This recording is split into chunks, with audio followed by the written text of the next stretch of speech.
Hi, Rhianna Patrick with a Triple J News update. Investigators in southern England are continuing to search through the wreckage of an express train that hit a car on a level crossing yesterday. 6 passengers were killed and more than 100 others injured. Initial evidence suggests that the car was driven onto the tracks deliberately. Andy Trotter from the British Transport Police. I think it's quite remarkable, in fact, when you look at the scene down there, which is a scene of some great devastation, that so many people managed to escape from such an awful event. Iraq's interim government has declared a state of emergency in response to the latest wave of attacks by insurgents. An Iraqi government spokesman says the decision is a response to those plotting to disrupt the upcoming general elections. The French government says the violence in the West African nation of Ivory Coast is now under control. French soldiers are patrolling the streets of the commercial capital Abidjan after hundreds of reinforcements arrived. The latest violence began on Thursday when government bombers attacked towns controlled by former rebels, killing 9 French peacekeepers in the raids. Palestinian leaders say they're launching a crackdown on growing lawlessness in the Gaza Strip and the West Bank in the absence of Yasser Arafat. Mark Willesee has the details. The plan to restore law and order in Gaza and the West Bank was approved by the Palestinian National Security Council, which in the absence of Yasser Arafat is being headed by Prime Minister Ahmed Correa. Extra security forces will be deployed in the territories and militants will be banned from carrying weapons on the streets.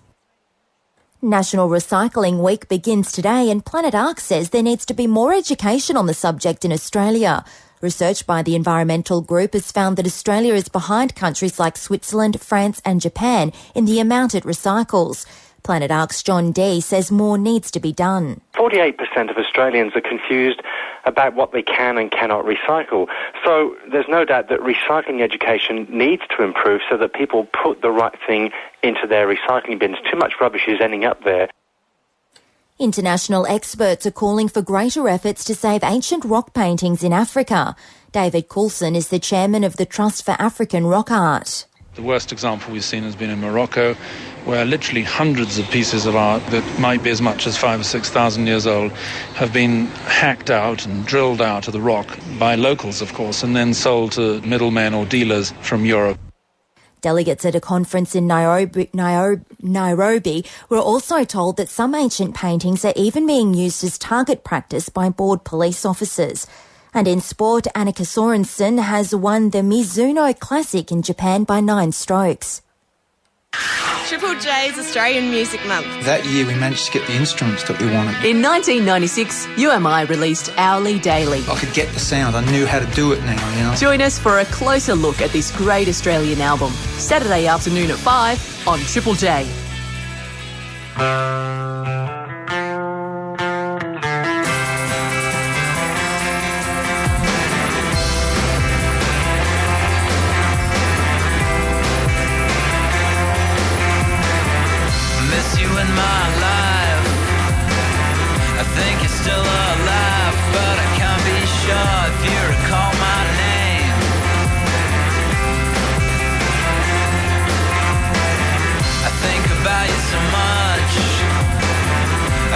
About your touch, do you even care? Do you even care?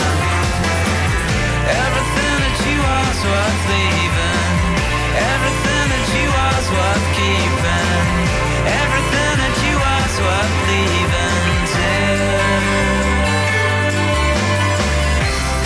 When we were young and all the rage, when we were young.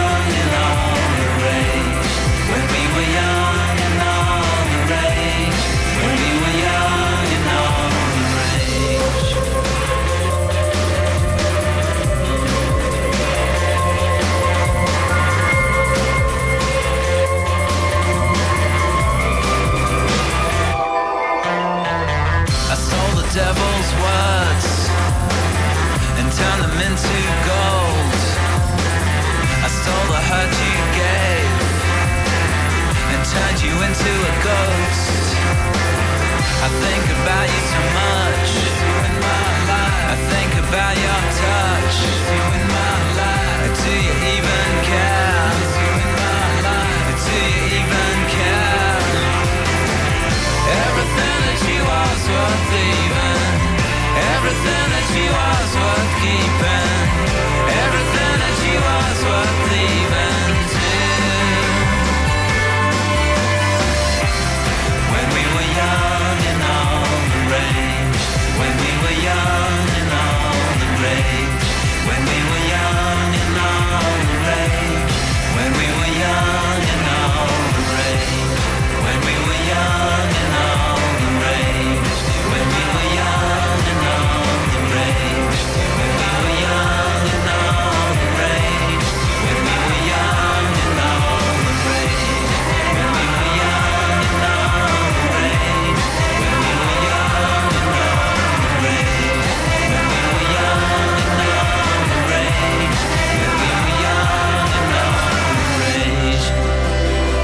6:06 on Triple J. Adam and Will with you. 15 shows ever to go. We say good morning, Australia. Triple J Breakfast, Adam and Will with Gelberson there, who I can reveal exclusively as part of Oz Music Month. And we like giving special Oz Music insights all Oz Music Month.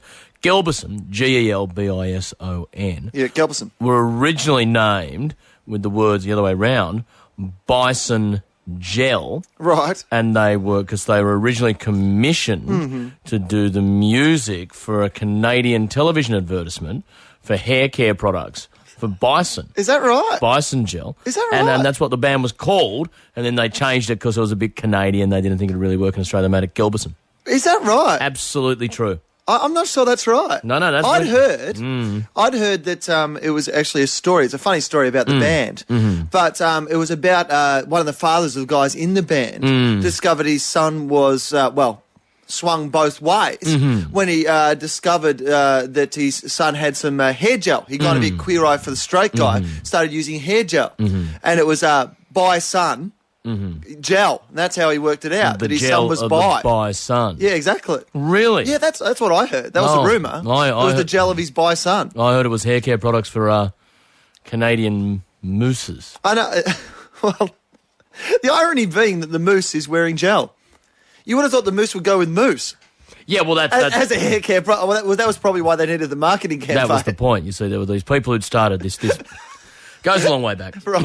I don't know much. I shave my head, so I don't know much about hair care products myself. But from what I understand, there was a Canadian company who had it was the biggest selling hair care product in Canada was called Moose. Right. And it was done by a company called Moose. Yeah. And Moose was massive. Yep. And these was guys, it made out of moose? Well, that's before the courts. Okay, sure. I'd probably better not comment. Right, all right, fine. But they instead probably in the original recipe, like Coke had a bit of cocaine in the original recipe. It doesn't anymore. Back in the 70s, it was 85% moose. Right.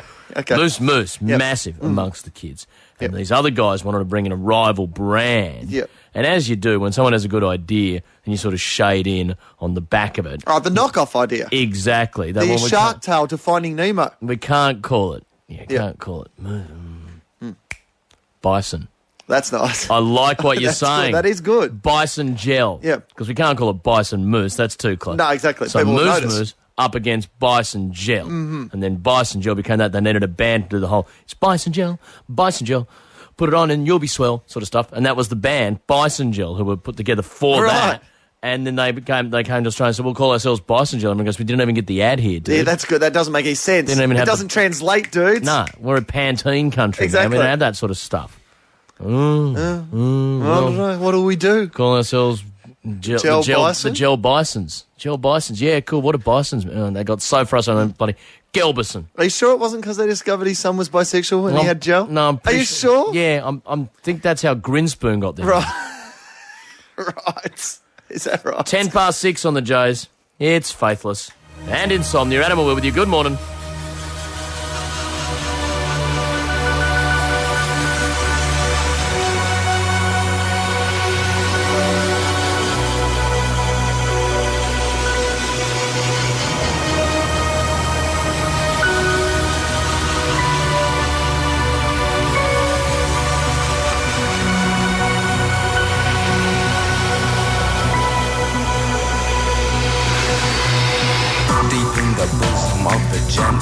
Night is when I search for the light. Pick up my pen and start to write. I struggle to fight dark forces in the clear moonlight without fear. Insomnia. I can't get no sleep.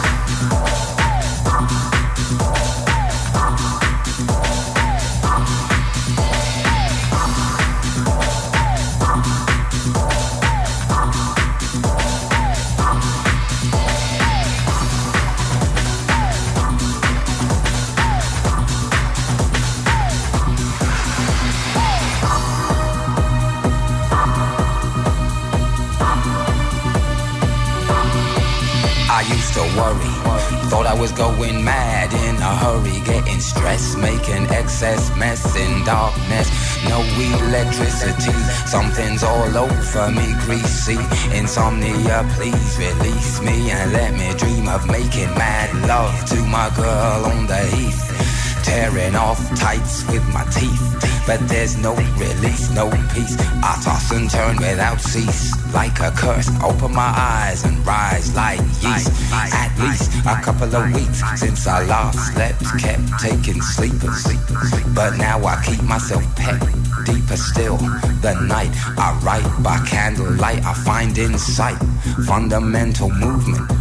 So when it's black, this insomniac, take an original tack, keep the beast in my nature under ceaseless attack. I get no sleep, I can't get no sleep.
J's Australian Music Month.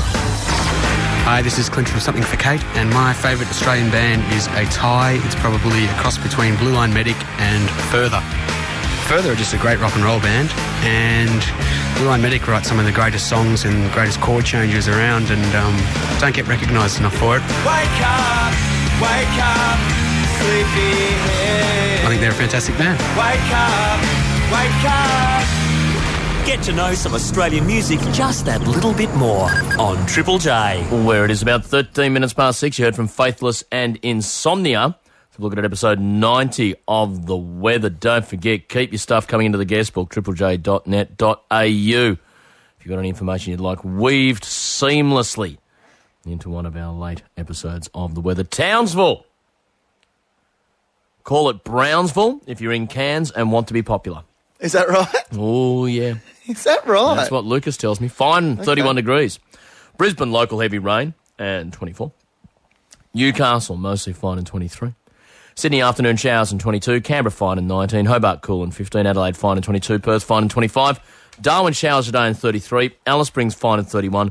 Melbourne, morning drizzle. Mostly fine day, 18 degrees. It's 14 past 6. Had a call that Faithless song was playing. Yes. We've been talking beforehand about Galveston and why it was called Galveston. Was it gel of a bison? Yes. Was it gel of somebody's bisexual son? Mm-hmm. What was it? Somebody's rung me up and said Galveston actually named after a pizza restaurant in Bondi where the boys are from. Really? Is that the actual name? Bondi in Sydney. Yeah, and there's a little pizza restaurant there that they've named their band after. Really? Which is okay. But I'm that sounds okay. That's like a cool sounding name. You know, it wouldn't have been such a cool band if, say, End of Fashion were on tour at the moment with Bondi Trattoria. Or, hey, hi, we're Hungry Jacks. See us after the gig. We're the Fisherman's Basket Fish and Chip Shop. Open 5 till 9 weekdays. Midnight on Sundays. Miracle Soup Kitchen, saying thank you very much. You've been fantastic. We're Tie in a Box. Thank you very much for having us. It is 6:15. We're the Subway Sandwich Train. We'll be here all week. On Triple J, here is Earth Boy. A little track called No Rider. Thanks very much. We're House of Soy. This is how it goes.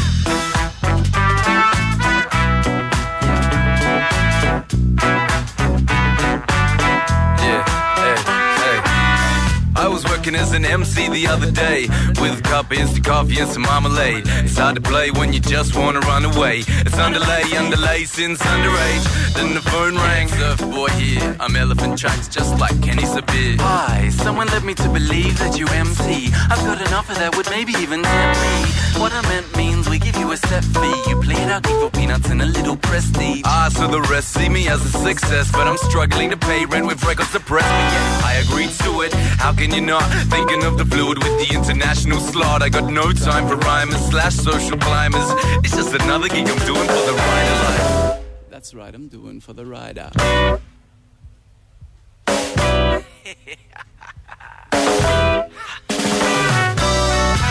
is no rider, my friend. So why we doing this then? We all go broke by night end. Like broke as hell, can't you tell? There is no rider, my friend. So why we doing this then? We all go broke by night end. Broke as hell, it's not hard to tell. Leave the house, lock the door, catch the bus or the train. It's a rush, aim the peak hour, crush to the venue. Man, nothing but trouble on the menu. Cock rockin' headstrong, sound man to get through this. He could really send you to the pub next door. Either that or make sure he leaves with a broken jaw. Oh, nah, man, I'm just joking around. Just hoping a sound check without choking his clown. I'm just about over it now. Not hope, can I get a test vocal from the pleb vocals? This opal's got rough edges and a hard center. I'm doing it for the love, music's my warm center. Kinda like a second percenter, so when I enter in performance endeavors, it does me decker like measuring never different.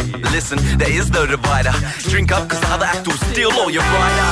There is no rider, my friend. So why we doing this then? We all go broke by night end. Broke as hell, it's not hard to tell. There is no rider, my friend. So why we doing this then? We all go broke by night end. Broke as hell, it's not hard to tell.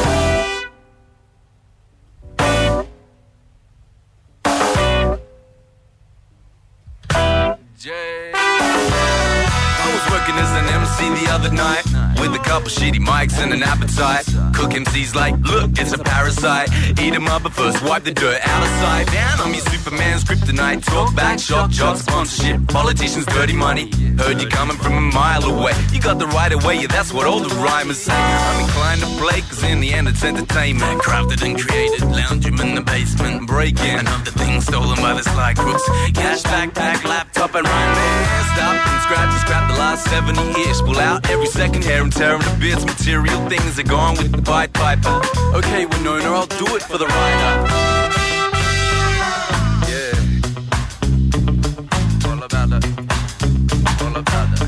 All about the rider. There is no rider, my friend. So why we doing this then? We all go broke by night end. Broke as hell, it's not hard to tell. There is no rider, my friend. So why we doing this then? We all go broke by night end. Broke as hell, it's not hard to tell. There is no rider, my friend. So why we doing this then? We all go broke by night end. Broke as hell, it's not hard to tell. That's your Earth Boy and No Rider on Triple J. 19 minutes past 6. Adam and Will with you. Quick announcement. Terry Pratchett is coming up on the show after 8 o'clock tomorrow.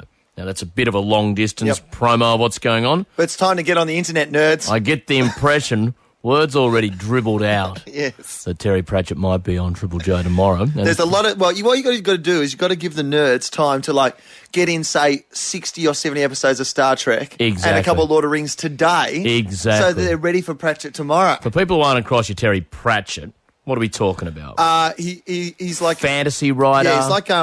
imagine if Lord of the Rings was funny. Okay. That was pretty much... That's kind of like his genre. Give me a second. Still trying to get my head around that concept. Don't rush me. It's not going, imagine world peace. Okay. So the Lord of the Rings sort of funny and entertaining. Yeah, exactly. If Lord of the Rings was funny and entertaining, Terry Pratchett. Got it? No, I've got. Come on. I've got till. You can do it. I've got till 8 o'clock tomorrow. Haven't Come I? on. Okay, I'll dedicate all my mental faculties between now and 8 o'clock tomorrow Terry Pratchett comes in. Here's a fact for you. I've learned something this morning, and it's always a good day when you learn something. Sure. And today I learned this. But then for you, most days would be a good day. I would have thought. Great day. At the Ivory Coast is a little bit of trouble at the moment. Really? And I didn't know this, but I was referred to in the news, Ivorians. That's what you call people from the Ivory Coast. Ivorians. So not Coastians. No. Or coasters. No. It's Ivorians. Ivorians. Which sounds awesome. I'd love to be an Ivorian. That sounds like someone you'd meet in Star Trek, doesn't it? Sure. Master, we have to battle the Ivorians. We've been sent an Ivorian delegation. Or it sounds like something you get into to travel back in time. Hop in the Ivorian. We've got to get in the Ivorian. Yes, okay. We've got to make it back to 1937. Get in the Ivorian. The HMS Ivorian. It's totally cool. But does that mean that people from like the Central Coast are Centralians? Central Coast of New South Wales. Yeah. We're live at the Wireless coming tonight from Terrigal in New South Wales. Are they Centralians? Hundreds of angry young Centralians punking out. I don't know. What about West Coast? Are they Westians? Westians? Sunshinians? Sunshinians? I know what people from the Gold Coast are. Yes. Bogans. Bang! There we go. 21 past 6 on the Jays. 15 more. Here's the 2220s. Why don't you do it for me? You're with Adam and Will. Well, you look so good in the photograph, but you never dress up for me.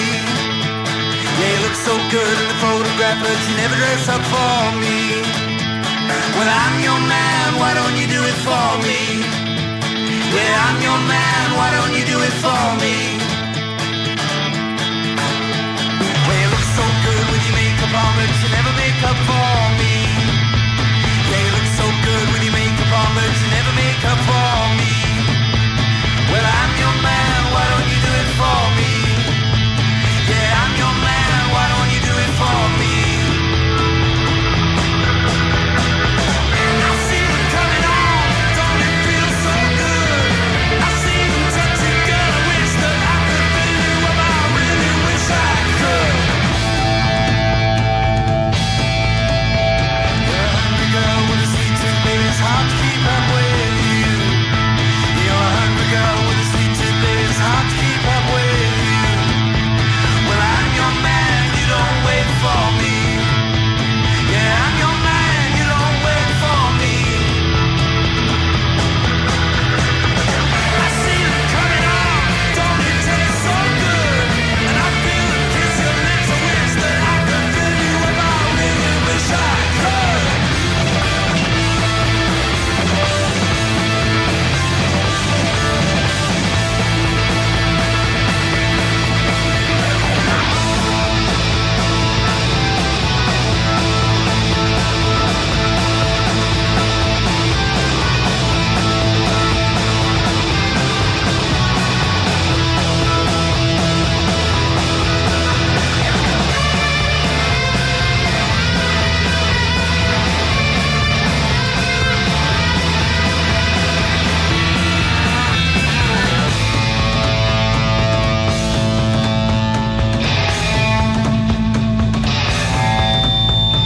I've got love, why can't you see I'll never make a fool of you? I'm as loyal and true as a man can be, I'll never make a fool of you. Well, I'm your man, you don't wait for me. Yeah, I'm your man, you don't wait for me. Am I too sensitive to touch you like I should? Is it the friends you're with who tell you I can't fill you up? I wish I could.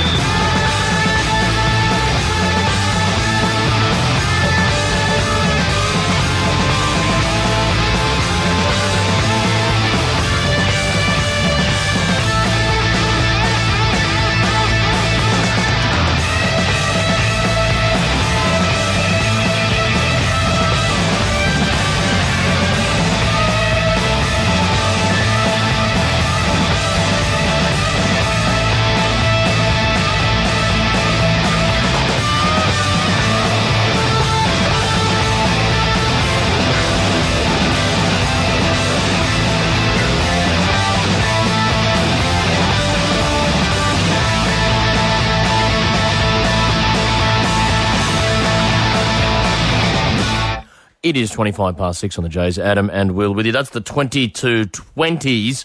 Why don't you do it for me? A band originally named after a particularly close game of rugby union. Is that right? Yeah.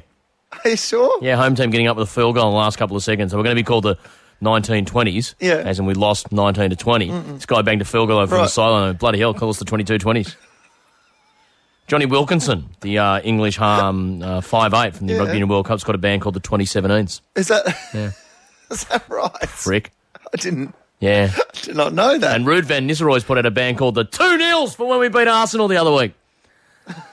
26. Is that the band who got that single, Can't Get Over It? Yeah. Still living in the past. Oh, yeah. They got a lot of hits, that one, don't they? No, unfortunately, they put out that... the 2-0s put out a great single, and their follow-up single called 2-0 Lost to fucking Portsmouth wasn't very entertaining. And this morning's single, 0-0 Draw with Man City, was very, very lame. Not number one with a bullet? No. Hey, speaking of the music world, I think you'll love this, Adam. Yeah. This is something that you just... You gird your loins. I've heard of... I'm no psychologist, but I've heard this thing called, someone being delusional. Yeah. I think I've spotted a case. Okay. In the morning's press of someone being delusional. Give it to me. Do you remember Leo Sayer? Sure. You know I can dance. Okay, for kids at home who might not know the work of Leo Sayer, in 5 words, who's Leo Sayer? Mark Holden with a perm. Right, that's not bad. Okay, Leo Sayer is quitting Britain for Australia in protest of the state of the music industry. Oh, really? Yeah. Now, Jeez. first thing I'd like to say, Leo, is our industry's pretty stupid as well. Yeah. Stay home, dude. How's this buggered? Paulini's at the top of the charts. But Leo Sayer's quitting Britain for Australia because the curly-haired pop star, whose last top 10 hit was in 1982, is emigrating to where he still has a loyal fan base. We should point out that hit in 1982 was also about 8 years on from when it really peaked. That 1982 hit was a big comeback hit. Yes. This is a guy who had a comeback hit 22 years ago. He's coming out here because the Australian RSL pubs and clubs circuit kicks. This guy had his comeback hit 2 years before Corey Hart released I Wear My Sunglasses at Night. Okay. Just to put it in context. Okay. I've always had an ambition to live in Australia, says Leo, and I'm moving there for good in the next few weeks. In the 70s, Leo Mania was the equivalent of Beatlemania down there, and they still love me. Delusional. I'm no doctor, but delusional. Isn't he going to get a rude shock? He's going to walk out the airport and go, "G'day." Hi. Leo.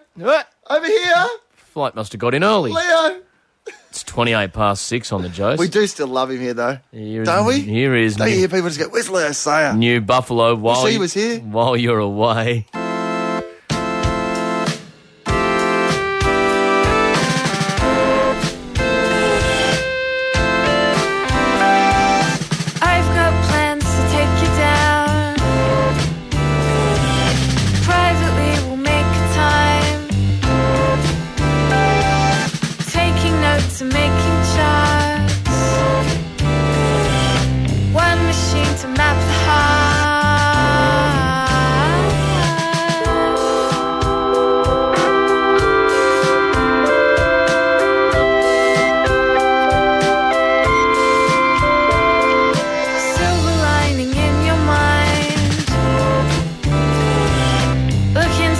but never find. Hanging pictures on the wall, while you're thinking how you left it all.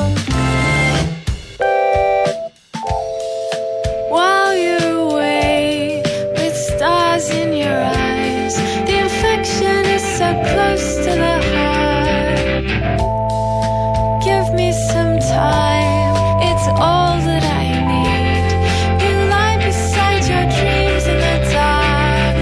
Please pick up the phone.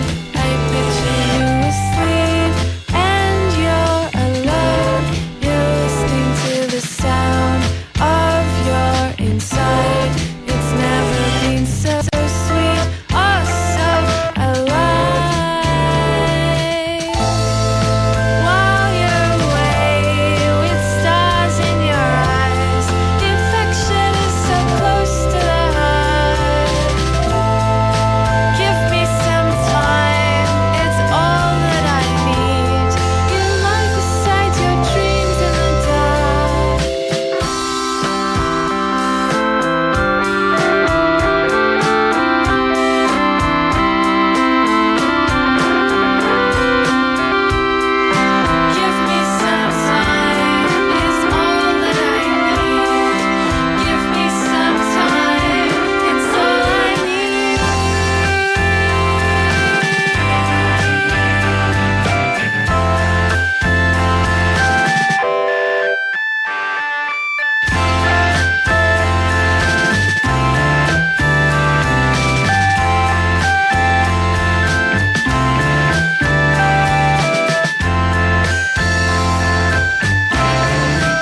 7 on the J's. Beautiful sounds from New Buffalo. The Last Beautiful Day is one of our feature albums all this week on Triple J. Hi, Rhianna Patrick with Triple J News headlines. British investigators say they still don't know how a car that was hit by a train travelling at 160 kilometres an hour came to be on a level crossing in southern England yesterday. The latest wave of insurgent attacks has forced the Iraqi interim government to declare a state of emergency. 3 of the most senior Palestinian politicians will arrive in Paris later today to check on the health of their ailing leader, Yasser Arafat. Hundreds of French military reinforcements have arrived in the West African nation of Ivory Coast. And in sport, Manchester United's hopes of catching English Premier League soccer pace setters Chelsea and Arsenal has suffered a setback, with United held to a goalless draw by local rivals Manchester Rhianna, City. there is more important news in the world than for us to dwell on trivial soccer results from England. All I'm saying is, how could they get beaten by Manchester City? That's Manchester United. Not important. Not important. Manchester United's chances are a lot like Yasser Arafat's health at the moment, aren't they? Are they sending over someone to check? To be honest, I think at the moment, if you offered Yasser Arafat a 0-0 draw, he'd take it. Poor old Yasser. Don't you get the impression with all these officials going over that the next few years, Yasser's going to be a lot like the Pope? They're just going to be dragging Yasser out at events weekend at Yasser's style. Just go, no, it's fine. Look at him. Just Yasser out on the front line chucking rocks at tanks. Here I am, I'm fine. 27. Just 7 on the J's. He's fine, he's just resting. Look at him. Go, Yasser. I did do breakfast radio for about 6 months, but about a year and a bit by myself. So feel free to keep going with the Yasser Arafat gear. You are soft. Get on board. You are soft. All aboard. At Yasser Arafat's funeral, do you have to wear your black tea towel? It is 27 to 7 on the J's. Because it's a mourning occasion, right? Thank you very much, Rhianna. Did Ringo Starr see the TV and go, oh my God, I'm dying? We've got Get to Know Zoe up soon on the J's. I never thought Yasser Arafat had much in him anyway. He's soft, I saw it. Snap. Soft Arafat. Rack. No Sat Arafat, that's what I used to call him. This track's called Soft. On Power Off. Soft Arafat, soft.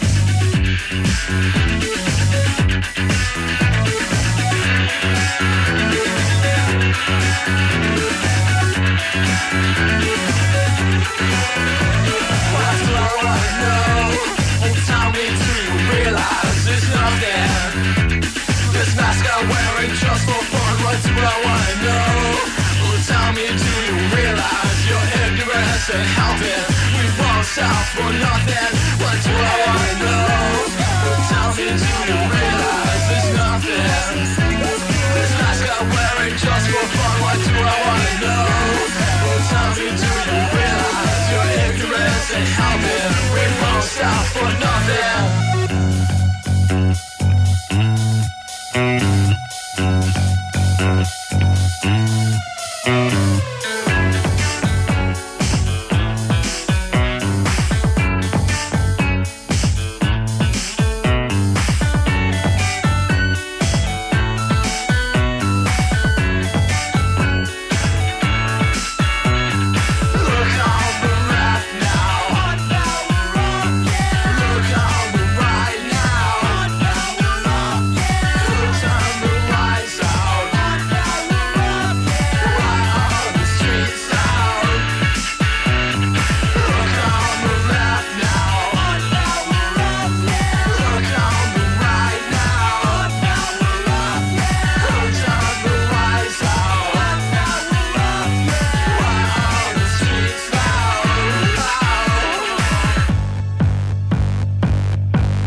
little story that must be told. And it goes a little something like this. Okay, kids, cats, and crazy creatures. It's time to get down, get groovy, and get to know Zoe. Come on. Funky Fresh, just to impress, ready to party.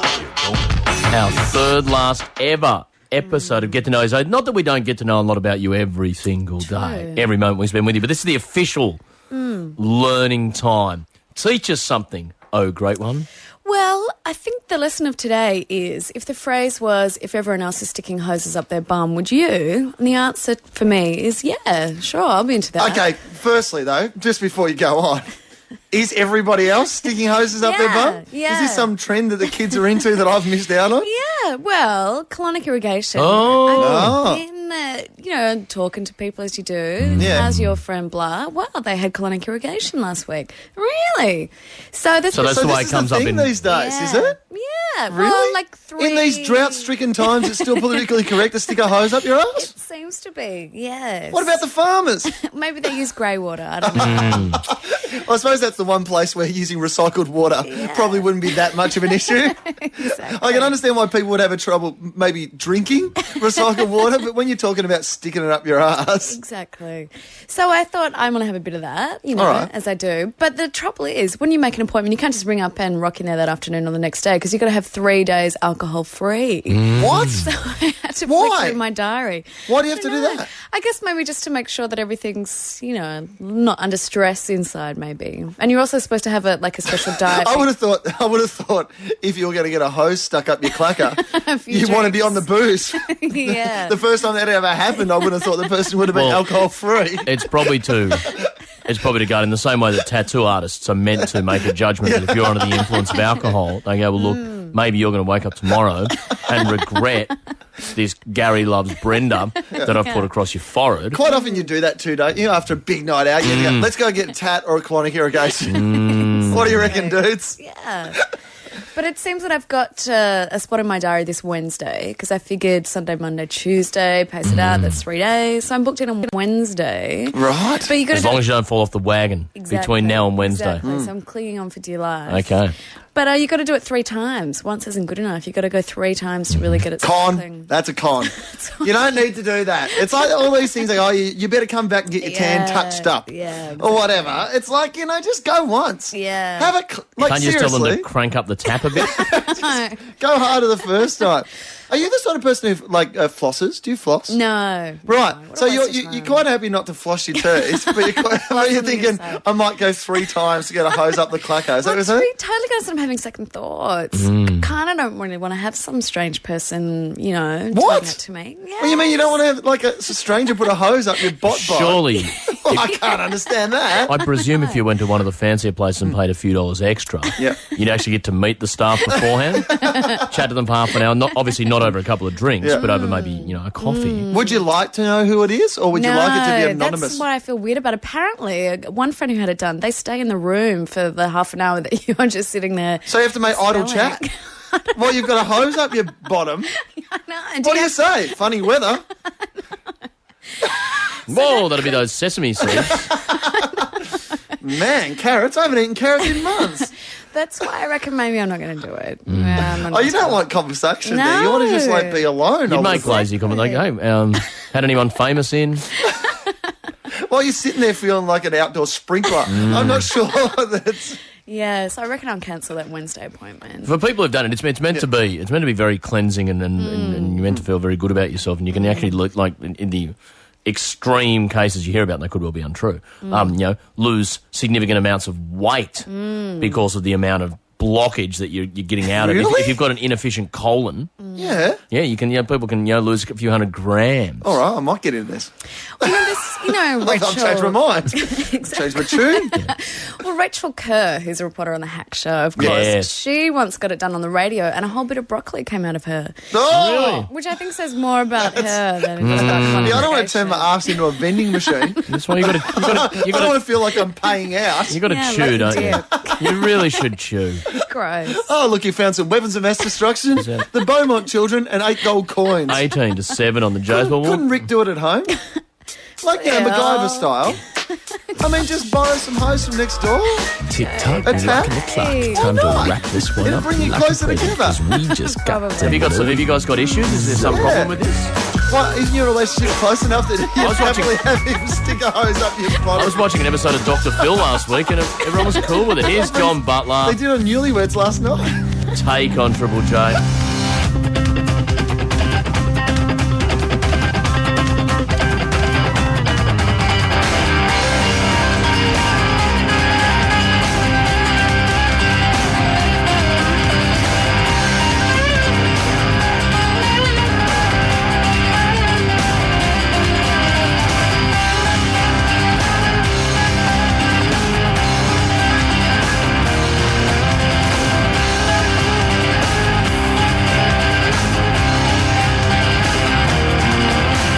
Take who you want, take it all. I know you want my soul and feel what you want to feel, but I will only consider just a little more from you. You're all alone, and you're dragging everyone young.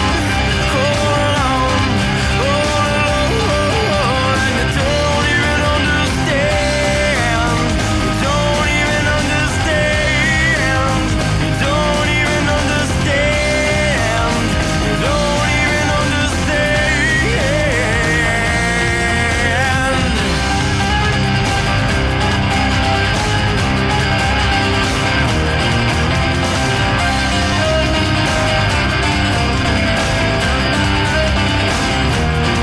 So I'll obey.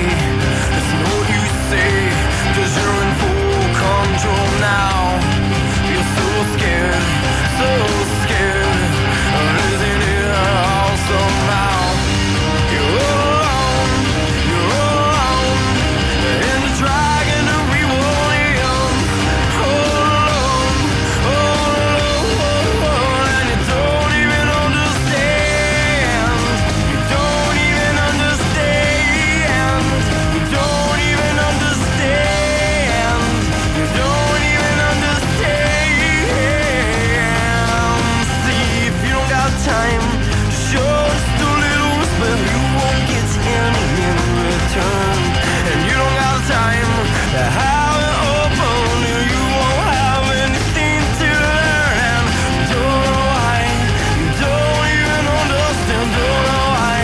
You don't even understand. Don't know why. You don't even understand. Don't know why. You don't even understand. Don't understand. Don't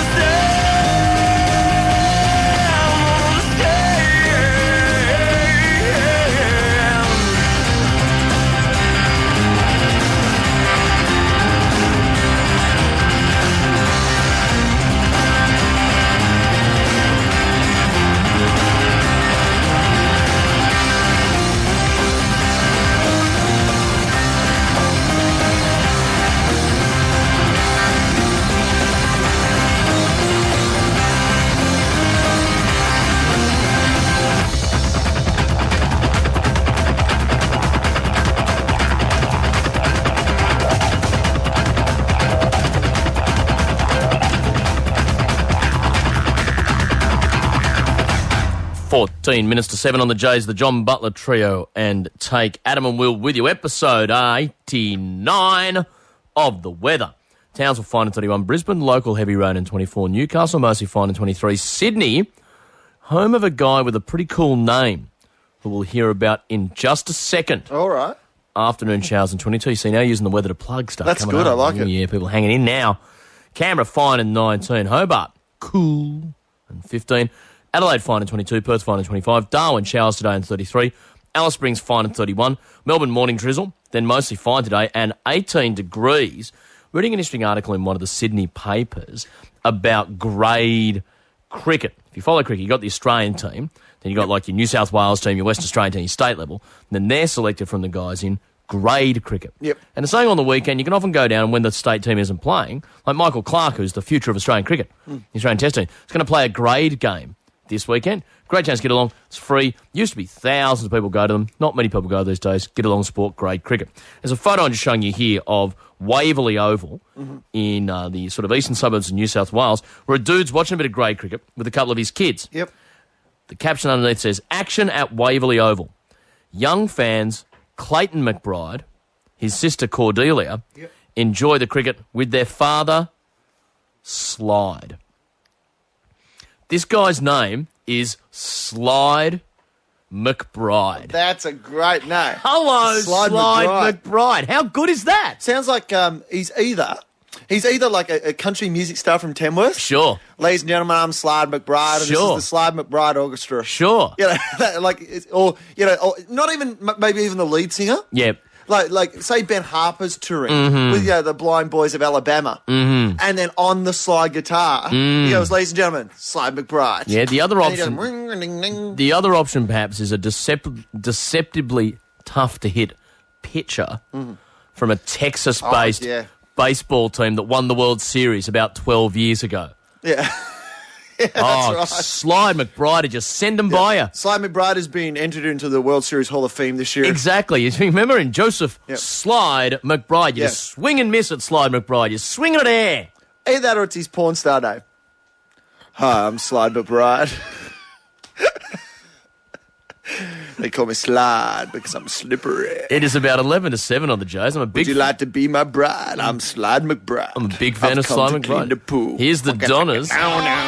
Fall behind me on Triple J. This goes out to Slide McBride. They call me Slip and Slide McBride inside.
Nothing real, taking everything she can steal, just like it was her last meal.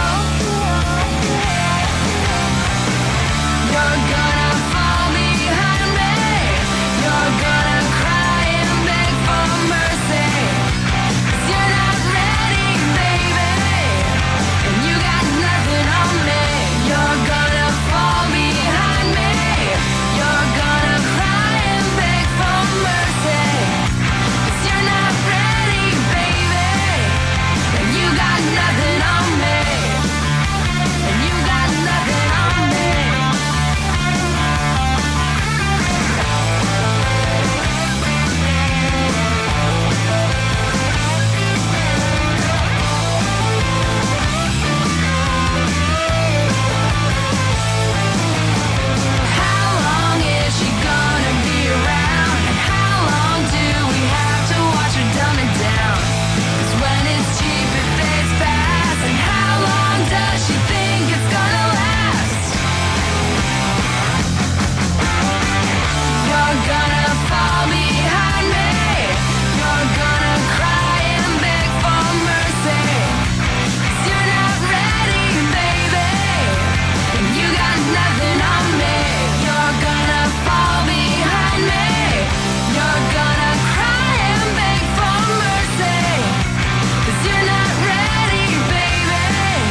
It is 8 to 7 on the Jays. The Donners fall behind me. They're out for the Big Day Out 2005. We were just talking about Slide McBride, and I must admit the name seems slightly familiar. Bernadine from Randwick has given us a call. How you going, Bernadine? Yeah, great. Talk us through Slide McBride. Well, Slide McBride is an amazing trombonist. Really? Hence the name Slide. Does he have a band named... Have I seen his name on a poster or something? Yeah, he plays around town quite a lot, and if you check him out in the gig guides, he's usually in there. So he's actually in a jazz band? Yeah, his own band. His name's Slide McBride, and he plays trombone. Shouldn't his name be Trombone Malone or something? Well, that's a good one too. Now, how do you know... Joe Blow? How do you know Slide? Because he teaches trombone and trumpet part-time at my school. Oh, really? Where I'm a teacher. Wouldn't it be good if you had a school teacher called Slide McBride? I know, it's the coolest name. Now Bernadine, he wasn't christened Slide McBride about 30 years ago, was it? Is his real name? Well, it's the only name he'll have anybody call him. Right, he won't go by any other. He's like when Prince changed his name to that symbol. But hypothetically, if say I was looking, if I pulled him over and said, "Can I see your license?" What do you think would be more likely to be printed on that license than perhaps Slide? Well, I don't know. It could have anything, but Well, what's his real name is what I think I'm clearly angling at here, Bernadine. I think it's David. Whoa! I'm only thinking that because we all call him Slide. David McBride. David McBride. Slide works a bit better, Slide doesn't works a bit better. Because you know the Cruel Sea.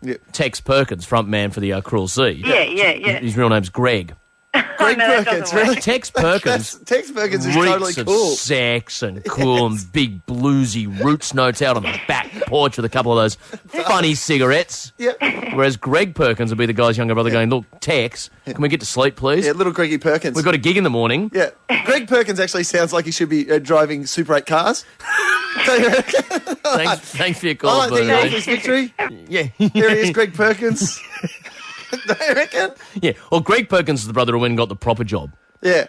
Yeah, exactly. I wish you were like your brother Greg. He's like, "Shut up, Mum, shut up. No, listen, no Tex, you listen to me." You know, he's just been promoted to partner. Why couldn't you be like Greg?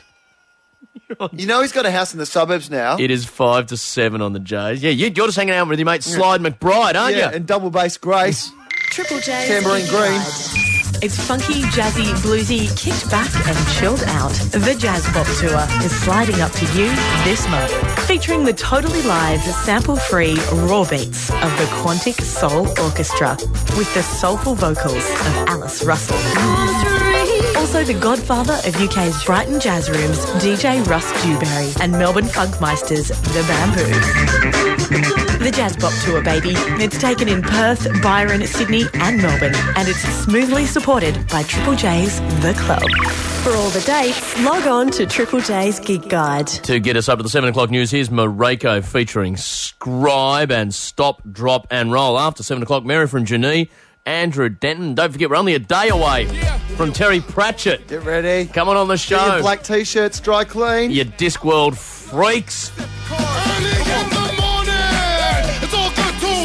Drop it, roll. And in the evening, it's all good too. Stop, drop it, roll. When the lights go wild, it's all good too. Stop, drop it, roll. 'Cause when we're hot, Decepticons. Stop, drop it, roll. Yeah. Stop, drop it, roll. Come on. Stop, drop it, roll. Come on. Stop, drop it, roll. Yeah. Stop, drop it, roll. And I stop. Break the button, roll up. Every weekend with the soldiers. From the kitchen to the club, getting toes up. Right hand on the bottle while my lip rolls up. In the weekend, my schedule's hectic. Looking for a party that's full of gangers.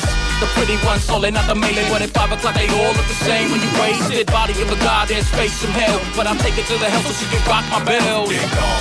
Somebody let me in. Daddy's home with his next to kin. That's Squab, and that's Flow next to him. And we just looking for some messages. 2 overweight girls from the south side. Called about 9, around about 5. Told me we should meet at the mall about 9. They'll be outside, black hair and brown eyes. Cool, this sounds fine, cause damn, you sound fine. Little did I know these chickens were outside. Figures the Alpines and no-oh. So I looked at Scribe and Flow. And they said, let's go. So we gon' stop, drop, then roll. Who in the house don't like this shit? No one thought so ride this bitch. And I don't give a damn if my flow gets this. Elevate my skills on the side, drop and roll. Remix, Scribe, flows, step Decepticons, and we ain't gonna leave till it's dusk till dawn. I'm talking about this bar out south, cause you know we're gonna drink everything on the top shelf. Matter of fact, you're under the table. Before I pull out the Jim Beam label, take a shot, yeah, I bet you can handle. Blah! Early in the morning, it's all good to stop, drop, and roll. And in the evening, it's all good to stop, drop, and roll. When the lights go wild, it's all good to stop, drop, and roll. Cause when we're hot, Decepticons, stop, drop, and roll. Let me pelvic thrust it. You can't touch this. Make waves, lights out when I bust this. Careful, ladies, cause I bring the thunder in the rain. I know you wanna ride on the train. Join the party under the blankets. Bounce up and down on the mattress. The ballroom getting plenty of action. 60 seconds of satisfaction. In and out, now I'm back on the prowl. Back for more, back to the local liquor store. Once again, that's me. I'm ready to stop, drop, and roll. Drop and roll up in the club, getting nothing but love. I'm getting hugs, free drinks, girls slipping me drugs. Bet I don't do chemicals no more, only the buzz. I'm just gonna skull till I hook up later on with my cuz. We're gonna ride, yo, and get high tonight. Go to another club, set it on fire tonight. Some of the boys wanna go down to show girls, but I don't need to go because I know I'm girls. in the club getting drunk and I'm looking for shaving. Seen this chick and that booty was shaking. I'ma ask her what her name is. She replied, my name is Misbehaving. Hey girl, can I be your slave? Miss be my nurse and I'ma be your patient. These Decepticons always say the same shit. Scribe with the set. So let me you wasted. Took her by the hand, led her down a back street. Started kissing in my hand on the butt cheek. She whispered in my ear, do you wanna fuck me? My answer was yes. Hell yeah, yes, good morning. It's all good to stop, drop, and roll. And in the evening, it's all good to stop, drop, and roll. When the lights go wild, it's all good to stop, drop, and roll. Cause when we're hot, Decepticons, stop, drop, and roll. Yeah, stop, drop, and roll. Come on, stop, drop, and roll. Come on, stop, drop, and roll. Yeah, stop, drop, and roll. Yeah, stop, drop, and roll. Come on, stop, drop, and roll. Come on, stop, drop, and roll. Yeah, stop, drop, and roll. Yeah. Gentlemen, good night. Ladies, good morning. Yeah. Choice.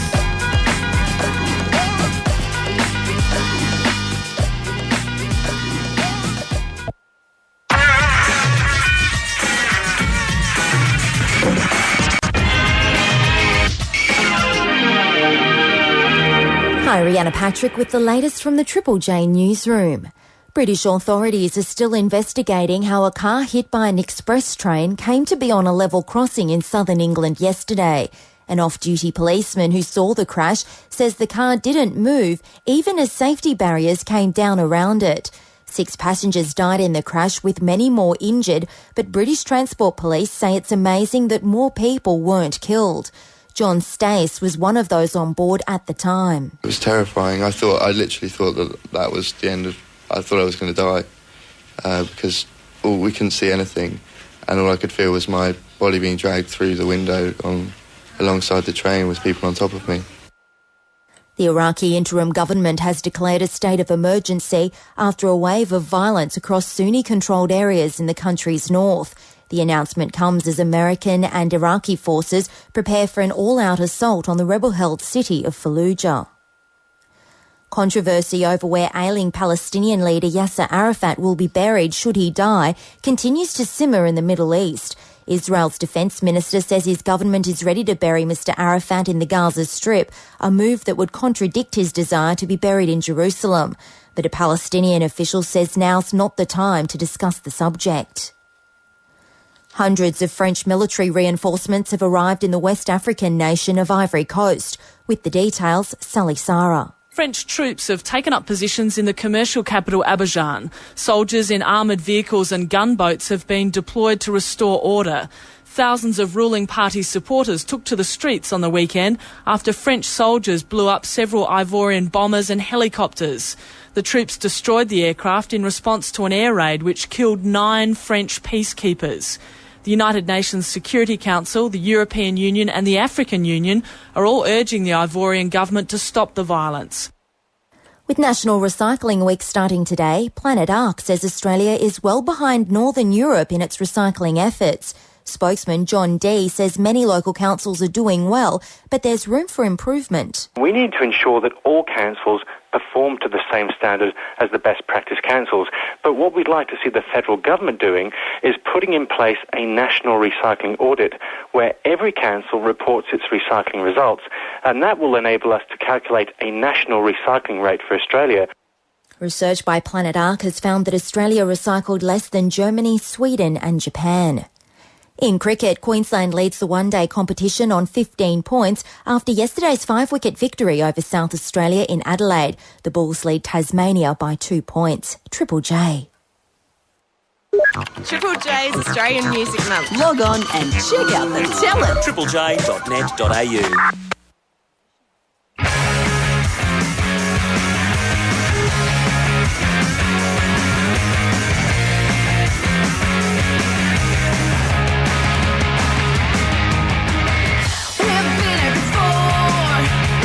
We're stuck and I'm halfway through your door.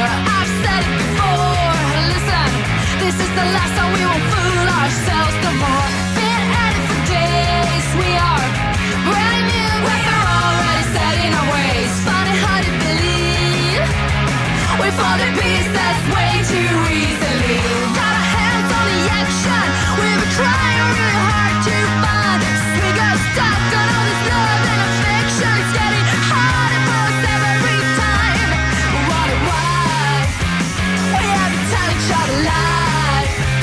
Maybe your heart never dies with a hot night crash. You'll hear it tonight. Some calling it doubt.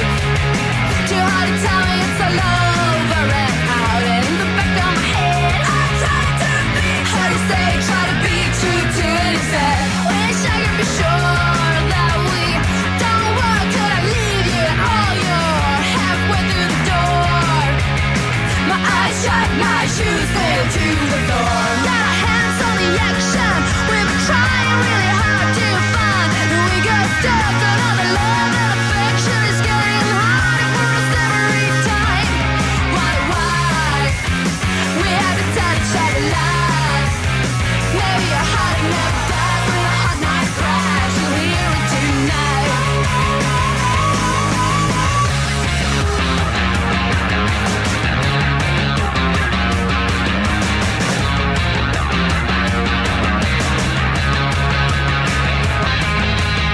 You give us something we're saving when we're done crying. This time I couldn't keep it and I wasn't trying.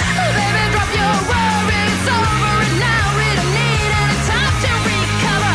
Why? We haven't told each other lies. Maybe our heart never died with a hot night crash. You hear it tonight. We haven't told each other lies. Maybe our heart never dies with a hot night crash. You hear it tonight. We haven't told each other lies. Maybe our heart never dies with a hot night crash. You hear it tonight. It is 7:05 on the Jays. Adam and Will are with you. Sahara Hot Nights and Hot Night Crash. Packed middle hour of the show. Mary from Janine takes us back in the day on the topic of schools and detention and a bit of discipline. We hear how important that sort of stuff is, and I don't doubt that Mary would have caused a bit of trouble at school. She would have been in trouble, mate. We'll find out very soon. She would have been smoking durries behind the shed. Andrew Denton, of course, because it's a Monday, and we'll play Tripod's fantastic song on our challenge from last week.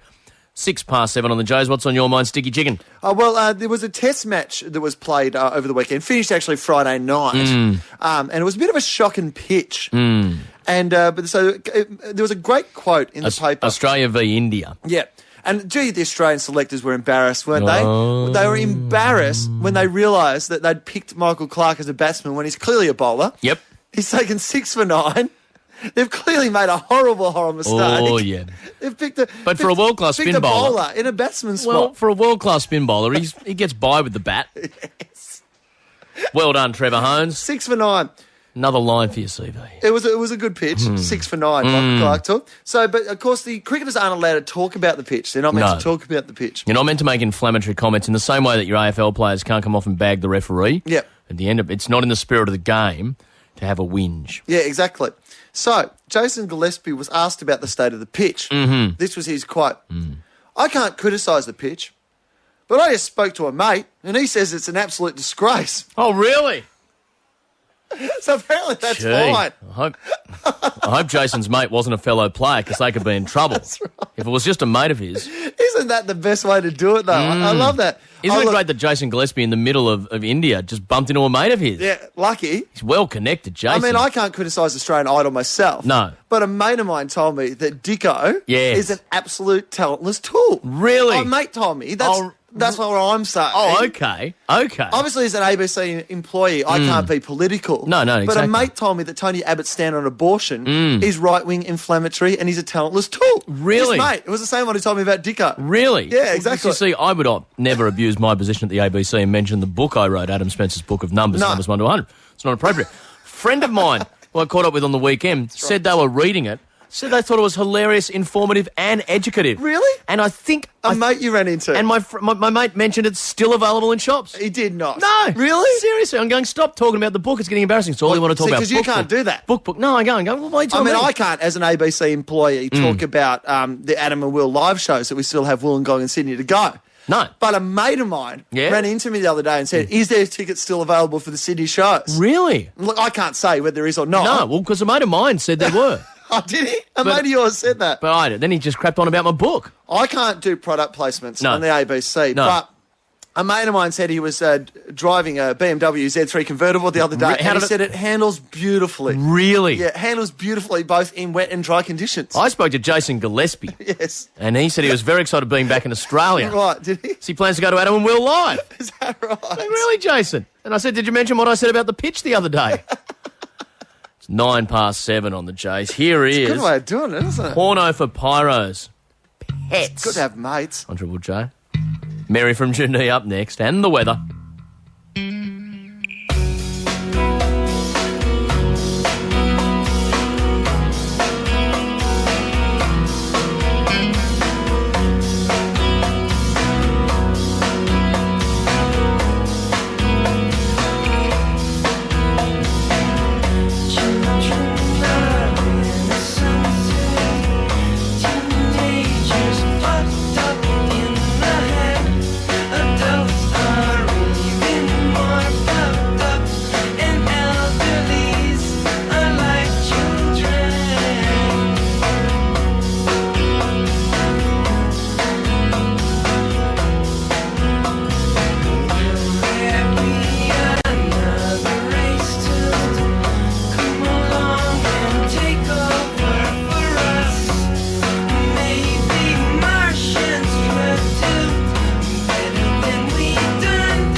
is 7:12 on the Jays. Available amongst other places on the Triple J 10th Anniversary Hottest Box Volume 1, Porno for Pyros and Pets. 7:13. Let's have a look at the weather. This is episode 88 of the weather. Townsville fine at 31, Brisbane local heavy rain in 24, Newcastle mostly fine in 23. Number 88, two fat ladies. Sydney, afternoon showers in the town where Delta Goodrum will be celebrating her 20th birthday tomorrow. It's Delta only 20. And 22 degrees. She's Canberra, only 20 Delta. Canberra fine and Delta's current age, 19. Oh. Hobart, Some cool and Aussie 15. battler. Adelaide fine and 22, Perth fine and 25, Darwin showers today and 33, Alice Springs fine and 31, Melbourne morning drizzle, then mostly fine, 18 degrees. It's 7:13. Mary from Junee up next. November is Triple J's Australian Music Month. If you haven't got to know New Buffalo yet, prepare yourself for a dreamy encounter this week. It's alright. New Buffalo is the name which Melbourne singer-songwriter Sally Seltman records by. She released her debut EP in 2001, drawing the attention of the press in the UK. After playing some shows there and recording in LA, she decided to come back to her home studio to write, produce and arrange her debut album. When the curtains close, everybody knows. The result is The Last Beautiful Day, and you'll hear plenty of its magic on the radio this week. Do you know what I love, Chris? What's that? I love Australian music. Do you know where I get it? No. Triple J. Mary, Mary. Mary, Mary. I need your hugging. Mary, Mary. Mary, Mary. It is 7:15 on the Jays. Adam and Will with you. How are you going this morning, Mary from Junee? I'm going very well, Adam. How are you? Very, very good. Now, of course, every Thursday you review one of our feature albums on the radio, and every Monday we go back in the day to look at the amazing life you've led and how society was different anything up to 50 or 60 years ago. Well, to that's what it right. was today, wasn't it? Haven't things changed, Mary? Yes, they have. Better these days? Or Well, some things will. How are you anyway? I'm good, thanks, Mary. Some things are better and I think some things are worse. But anyway, that's the Okay, way make it a goes. list. Which ones are better and which ones are worse? Oh, I don't know. Come on, where's your top 10? Come on. Communication. I mean, we wouldn't be doing this years ago, would we? No, exactly. You see? No, that's true. You'd be unless we were connected by tin cans on strings. Well, exactly. Or Morse code or whatever it used to be called. Yeah, I, like as much as I love your segment, Mary. If you had to, do it in Morse code over a telegraph, I think it would lose some of the appeal. I think it might, Will, yes, I really do. Because it's very difficult in Morse code to give your tone of voice and your pitch. Well, that's right. Isn't it? Unless you go Morse coding out smiley face. Yeah, exactly. Like when you're sending text messages. What is Morse code for sea hunt? Exactly. And I don't like the Germans. No, That's exactly. right. We don't know, do we? Takes too long. And the songs would sound very bland. Yep. If they were Morse coded, wouldn't they? Yes, they would. And except for some of the dance music, which would sound exactly the same. Exactly. But it's banks and checks and things like that. You think nowadays they get clear quicker, and they don't. Yeah, exactly. The Years banks ago- are on the worst list, aren't they? But then again, In the old days, they used to have things like country branches of banks, didn't they? They did. But then again, growing up, you didn't have Aussie hip hop. No, well, that's the point. So, swings and roundabouts, isn't If you it? didn't have Aussie hip hop back in the day, what did you listen to on your iPod? Anyway. On the radio. Now, Christina has written to us, Mary, and wants to know how strict was school back in the day? Because she has images of these military boarding schools. At my school, at Christina's school, they gave detentions for talking during mass, which she thought was going a little bit too far. Did you get detentions back in the day, Mary? Were you a bit of a scallywag? How many did you get? What was detentions and discipline like at school? Well, I didn't used to talk, would you believe? I was Really? one of those goody-goodies, I suppose. I didn't crawler. talk. But I do... Teacher's pet? Pardon? Were you a teacher's pet? Oh, no, I wasn't that. That was Bill. Your son? But your son's a teacher's pet. Yes, he always was. Yeah. Oh, He was really? good at that. So you're saying Bill was a little bit of a suck-up, was he, Mary? Oh, yes. So when you went along to parent-teacher nights, were the teachers, were they really sort of, Bill's just absolutely wonderful and he's a pleasure, or did they give you a little bit of, your son's a real suck-up? No, they said it was a pleasure. Pleasure to teach A pleasure Bill. to teach him. Good on you, Bill. Bill didn't have some sort of older female PE teacher that spent a lot of time with him, did he? No. Why, was Bill good at school, Mary? Yes. Oh, so parent-teacher interviews would have been good. What about your parents? Did they have to go to parent-teacher interviews about you? Oh, I don't think they had that sort of thing. Well, definitely not. It was just survival of the fittest. Well, it was, and I don't think the parents ever went to school in those days. I don't remember them ever going. Okay. Did you have like end-of-year exams and stuff like that, like we do these days? Well, yeah, we always had exams and things. Yeah. Did you write with a pen or with a quill? It was a nib thing, and you dipped it in ink, you know? Really? Before pens? Yeah, that was when boys used to get the girls' plaits and stick it in the inkwell behind. There you go. Did you have plaits, Mary? No, I didn't, no. What sort of haircut did you have back in the day? I was very curly. Right. Short, yeah. Sort of a Guy Sebastian. Oh, not that bad. Go the fro. No. And now, like a young Nicole Kidman in BMX Bandits, perhaps. Yeah, probably. Now, and with your nib, that was when, of course, if you wrote left-handed, as you still can with our pens, you might smudge. So you had to write, right-handed, and then the sisters would come around and hit you with a cane if you tried to use your left hand. Was it that sort of gear? Well, I suppose they did, but I was right-handed, so I never had that problem. I've always been suspicious of left-handers, Mary. Burn them. They're witches. It's just Burn them. It's not the natural We're order not of going things. to go back to that, burning the witches. But I do remember when a boy hit the teacher, and I seem to think he threw a chair at her. Really?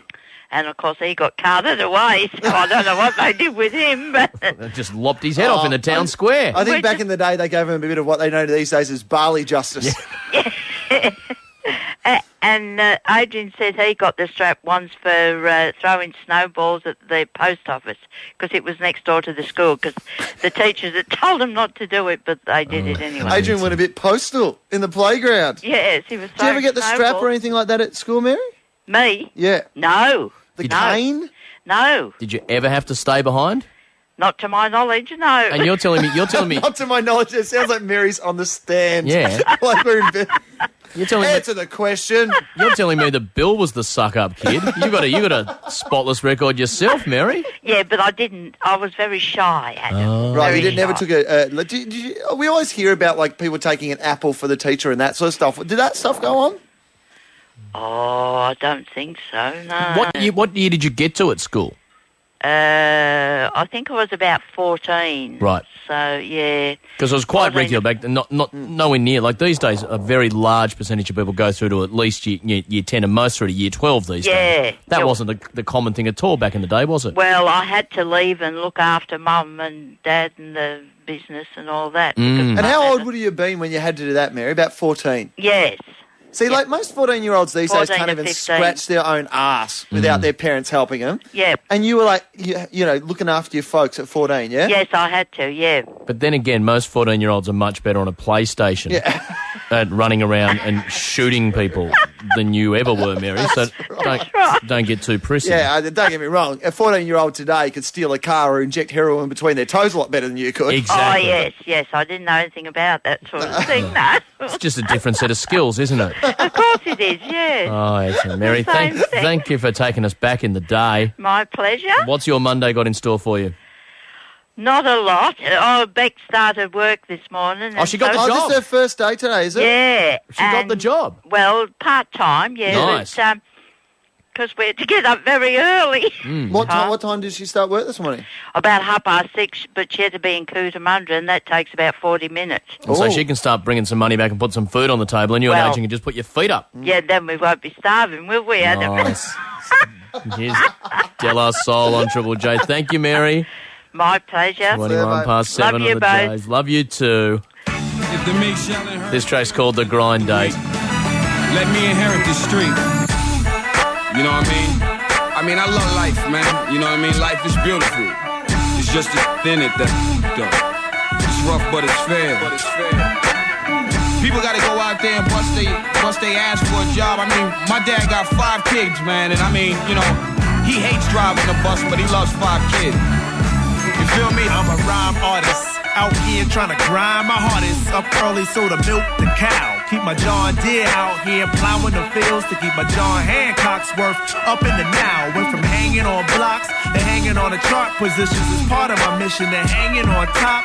Gotta get your poly cracker on with them crackers and them shiesty ass if you like it or not. I've been rewired to work more efficiently in the dirt. I'm hands-on with it, all up in my cuticles. Some try to get off the farm, but fell into harm by getting in the game of them street pharmaceuticals. But I was raised in the blue-collar themes, having white-collar dreams, cause I see what it means to know the meek shall inherit the earth. But don't forget, the poor are the ones who inherit the debt. You can bet I got better things to do than that. I was a who got jerked by Tom and his boys.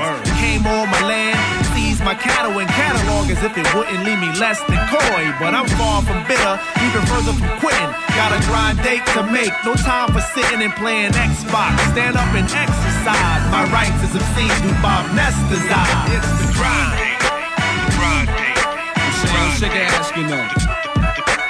I mean, the street philosophy is that I'ma milk the cow and cook the meat.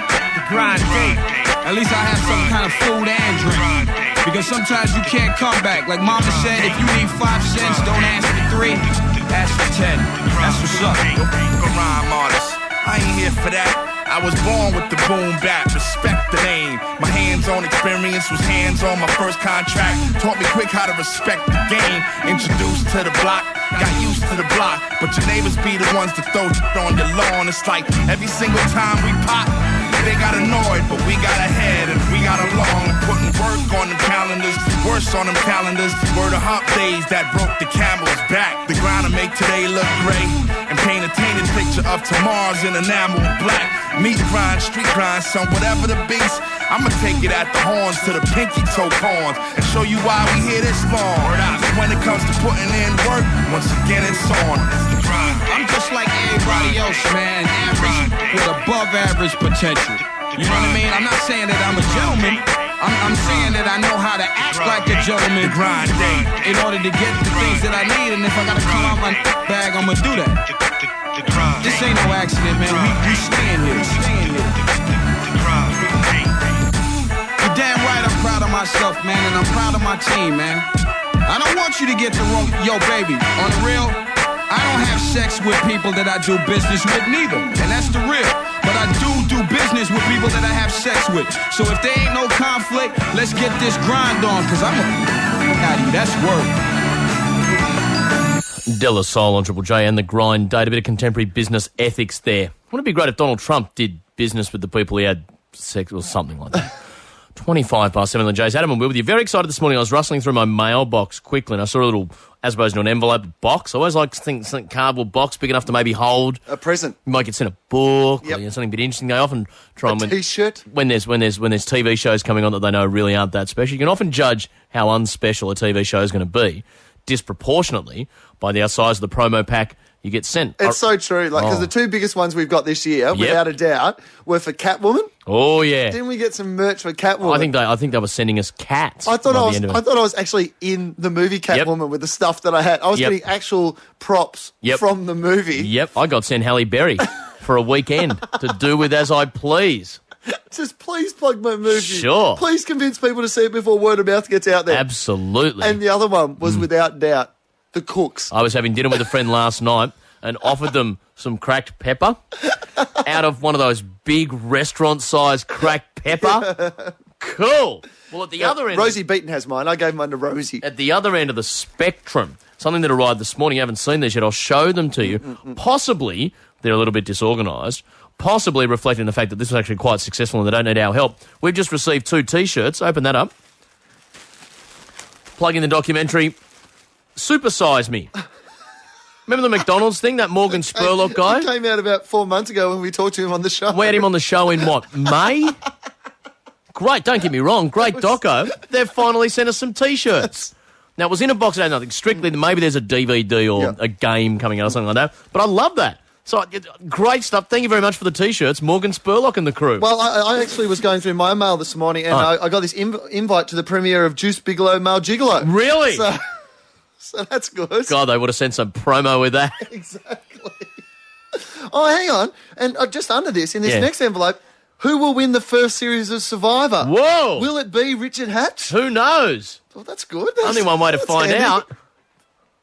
Hang on. No. I've got an invite here. Yeah. The president of Iraq, Saddam Hussein, officially invites you to the opening of his new palace. Really? Yeah. Oh, really? To celebrate the highly successful invasion of Kuwait that he's got planned up soon. 7:27. We are so in the loop. We are so in the loop here. 7:27 on the Jays. Here's Elliot Smith and Memory Lane.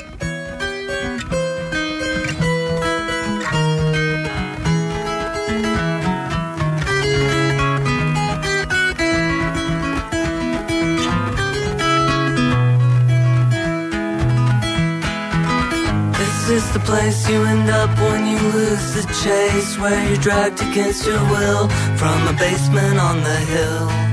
And all anybody knows is you're not like them, and they kick you in the head and send you back to bed. Isolation pulled you past the tunnel to a bright world where you can make a place to stay. But everybody's scared of this place and staying away. Your little house on memory lane.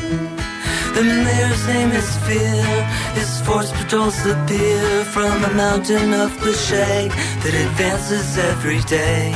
The doctor spoke a cloud, he rained out loud. You'll keep your doors and windows shut and swear you'll never show a soul again. But isolation pushes you till every muscle aches down the only road it ever takes. But everybody's scared of this place and staying away. Your little house on memory lane. If it's your decision to be open about yourself, be careful or else, be careful or else. I'm comfortable apart, it's all written on my chart, and I take what's given me most cooperatively. I do what people say and lie in bed all day, absolutely horrified. I hope you're satisfied. Isolation pushes past self-hatred, guilt and shame to a place where suffering is just a game. But everybody's scared of this place and staying away. Your little house on memory lane. Your little house on memory lane. It is 7:30 on Triple J. Elliot Smith. Hi, Rhianna Patrick with Triple J News headlines. British investigators believe a car that was hit by an express train in southern England yesterday had deliberately stopped on the level crossing just minutes before the accident. A state of emergency has been declared in Iraq after a weekend of violence in the Sunni Triangle west of Baghdad. Palestinian authorities are preparing for the death of their ailing leader Yasser Arafat, with plans to bury him in Gaza and not Jerusalem. In cricket, Ricky Ponting says national selectors will have a difficult decision to make, with batsman Darren Lehmann expected to be fit for the first test against New Zealand at the Gabba next week. And P. Diddy wants to be the first black 007, saying the world is ready for a black Bond. Yes, but are they ready for P. Diddy acting? That's the bigger question. That's right. But just think of it, you could have little Kim as one of the Bond girls and they'd save heaps on costumes because she never wears anything anyway. Good. And instead of Dr. No, they could have Dr. Dre. I would have thought amongst that tribe, I would have thought after Starsky and Hutch, Snoop Dogg has thrown his hat in the ring. The name's Dogg. Snoop Dogg. Instead of a martini, he'd just be in the corner smoking a bong. With the ongoing, The name's Bong. Yeah. James Bong. I like my bucket bongs shaken, not stirred. Now, the interesting thing about being Australian cricket captain is that Ricky Ponting doesn't really get much of a say over this selection controversy. It's the selectors who, and so he can sort of not hide, but it's not really his responsibility. Now, I thought the great tradition in Australian cricket that starts in the schoolyard and extends to family cricket, etc., is captain picks. So why should Ricky Ponting be saying, oh, gee, the selectors got it tough? Just line all 12 dudes up, Ricky, and just go, okay, I'll have Matty Hayden, I'll have Justin Langer, And let him choose. It's always the captain in the schoolyard who's got to go, we won't have the fat kid, thank you very much. Yep. Bad luck, Darren Lehman, you're out. Or you could do the diplomatic thing and just do what the teacher does. 1, 2, 1, 2, all the ones on one side, all the twos on the... Right, there we have it. There you go. Eeny, meeny, miny, mo. I don't want to see Australia and New Zealand in a shirts versus skins match. You know, I see Warney with his top off. Put it back on. 28 to Put 8 it on the back Jays. on. Thank you, Rhianna Patrick. Here's the boat people. Tell someone who cares. Andrew Denton up next. We've been waiting for so long for the sunshine, for the sunshine. We've been waiting for so long for the sunshine to get back. Tell me, where is the sunshine? We've been living for so long without sunshine, without sunshine. We've been living for so long without sunshine in our lives. Tell me, where is the sunshine? Where is the sunshine gone?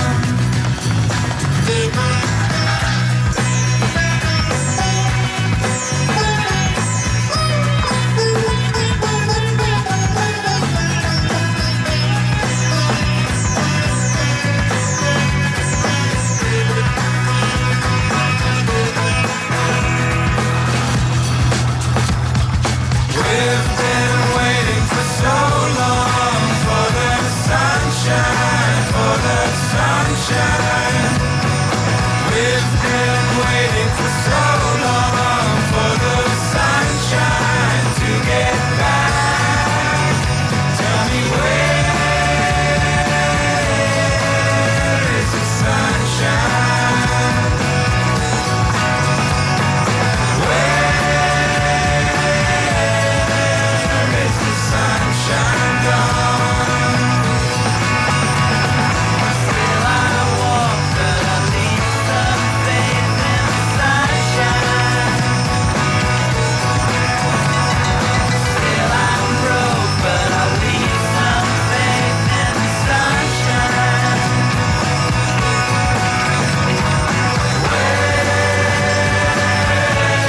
Where is the sunshine? Will I fall when I meet my friends in the sunshine? Will I where is the sunshine? Where is the sunshine?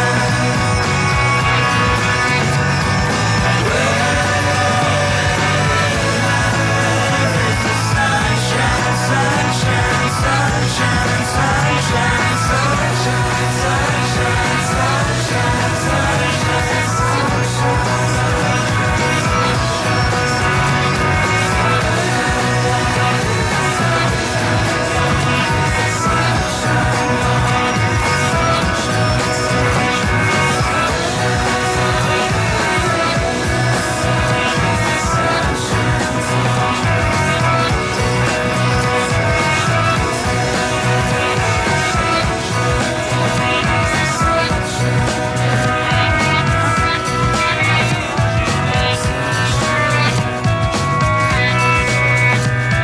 It is 24 to 8 on the Jays. Adam and Will with you. That is Old Man River and Sunshine. Now, don't forget, dear Triple J listeners, this Thursday is You Produce the Show Day. Yeah. Came out of an idea we had where we realised in the middle of last Thursday's show we'd done about 3 mic breaks in a row where we'd basically just talked about whatever people had rung up and crapped on about over the phone. We thought we'll do a whole show of that. What the hell? Because normally Will and I make decisions of, well, what do you want to talk about next? Or sometimes Zoe will say, why don't we do this? Well, this Thursday, it's all in your hands. We'll just be answering the phones. Whatever you say you want to chat on, that's what we chat on. Whatever you say you want to talk back on, that's what we do the talk back on. If there's guests coming in, we'll do the interviews as you decide. You can hit us on the guest book in advance, triplej.net.au, but if you do leave a phone number, so we can ring you on the day and you can produce the show. But basically, we're just going to ask you every time we play a song, we're going to ask for calls, and whatever we think comes out of those, we'll just talk about that. Absolutely. You produce the show this Thursday. So if you don't like it, blame yourselves, people. Plus, if you get on air, it's really good for your CV. You can say, produce Triple J Breakfast. 23 to 8 on the J. Triple J's Australian Music Month. Hey there, my name's Kevin. I'm in Jebediah, and the Australian song that I wish I had written would have to be Anything by the Sleepy Jackson. Maybe if I had to choose one, probably Good Dancers, but I think anything that those guys do is brilliant.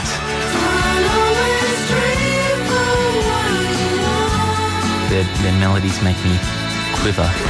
Get up close and personal with Australian music on Triple J.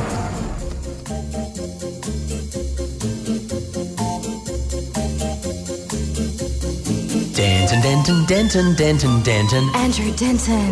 Denton, Denton, Denton, Denton, Denton. Denton. Denton. Andrew Denton. Denton, Denton, Denton, Denton, Denton. Yeah, it's Andrew Denton. It's Andrew Denton. Andrew Denton on Triple J. Andrew Denton. 22 to 8. Andrew Denton. Steady, well, It's all steady. real. Andrew Denton. Good morning. Oh, that's enough rope. I'm a little disturbed now. Here in the studio with him. Now, Andrew, I want to ask you this morning, if you could, because of course we've only got 3 more weeks of doing the radio show. This 15 shows. Who's counting? This has been a massive part of our lives for a long time. Anna's been doing breakfast for 6 years. I've been doing it for 5. Yeah. You did breakfast radio for 5 years. What That's was right. the major thing you noticed when you stopped? Other than not hearing Jimmy Barnes every 5 minutes? Did you have to for a period of time just after to ease yourself off? Yeah. Like, people going off a drug or that sort of stuff. Did you have to occasionally just get woken up to Copperhead Road? I did, actually. And, people would say to me, what time is it? I give them time, weather, and traffic if I could, wherever I was. Do you find, because I actually would do, if I get to sleep at anything like a reasonable time on a Friday or Saturday night, I will automatically wake up about 20 to 6 on, say, Sunday morning, just quickly with the body panicking, fuck me to be at work. Yep. Oh, good, I can go back to sleep. My body doesn't distinguish weekends from weekdays. I did it for 5 years like you will, and I was amazed that my body clock went back to normal that night. Which was kind of telling me that I was never made to do breakfast It was radio. always a temporary state of mind. Absolutely, yes. Straight back to it. It was fantastic. You were not like... Because sometimes, with hostages, if somebody's been taken hostage, they start to sympathise with their hostage takers. Stockholm syndrome. Yeah. You didn't have Stockholm syndrome for commercial radio? I never had syndrome. No. You didn't, Jen didn't have to go around the house just making secret sounds that you had to guess? No, although I remember there was a time where Connor, kids when they're about, Connor was about 7, I think, when I finished, and they go through a time where they're just not very good at getting their act together. And I remember distinctly saying to Connor, if you can get to the fridge by 5 to 8, there's an icy cold can of Coke just waiting for it. I knew then, time to go. It is 20 to 8. The Wiggles are out in the big red car. He is Regurgitator and Fat Cop. We're talking with Andrew Denton.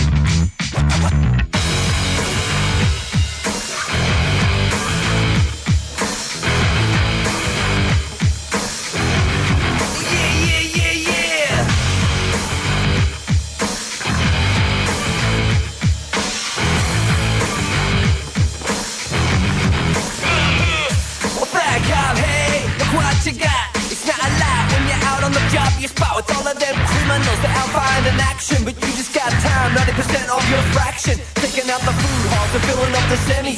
Save a bit for later cause your belly's getting heavy. You hit the 7-Eleven, now you find yourself in heaven. With all the booty there you can possibly imagine. But oh my god, hey, we should jump back. I'll make a little way for the blimp with the blue hat. Oh my god, hey, we just jump back. I'll make a little room for the blimp with the blue hat. Fat cop, hey! Fat cop!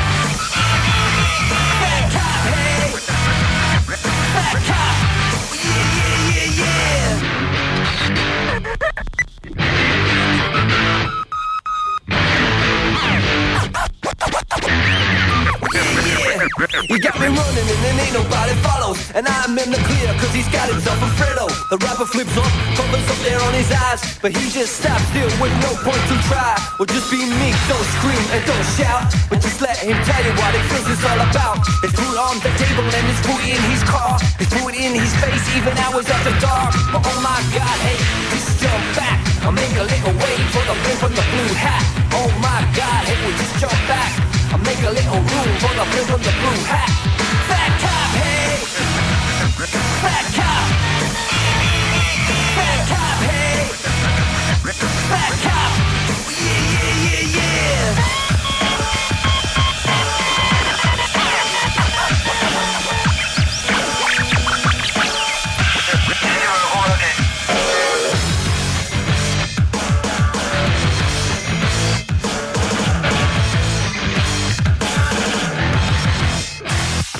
Fat cow, hey, look what you got. It's not a lot when you're out on the bases, but with all of them criminals, they never need to worry, cause they got heaps of room, cause they're never in a hurry. Just keeping your time with your foot in the door of every restaurant you eat for free, cause you're the law. The man, the fuzz, the D, Biggie, and the Gov. If you're bringing home the bacon, then you're someone that he loves. But oh my God, hey, just jump back, I'll make a little way for the brim from the blue hat.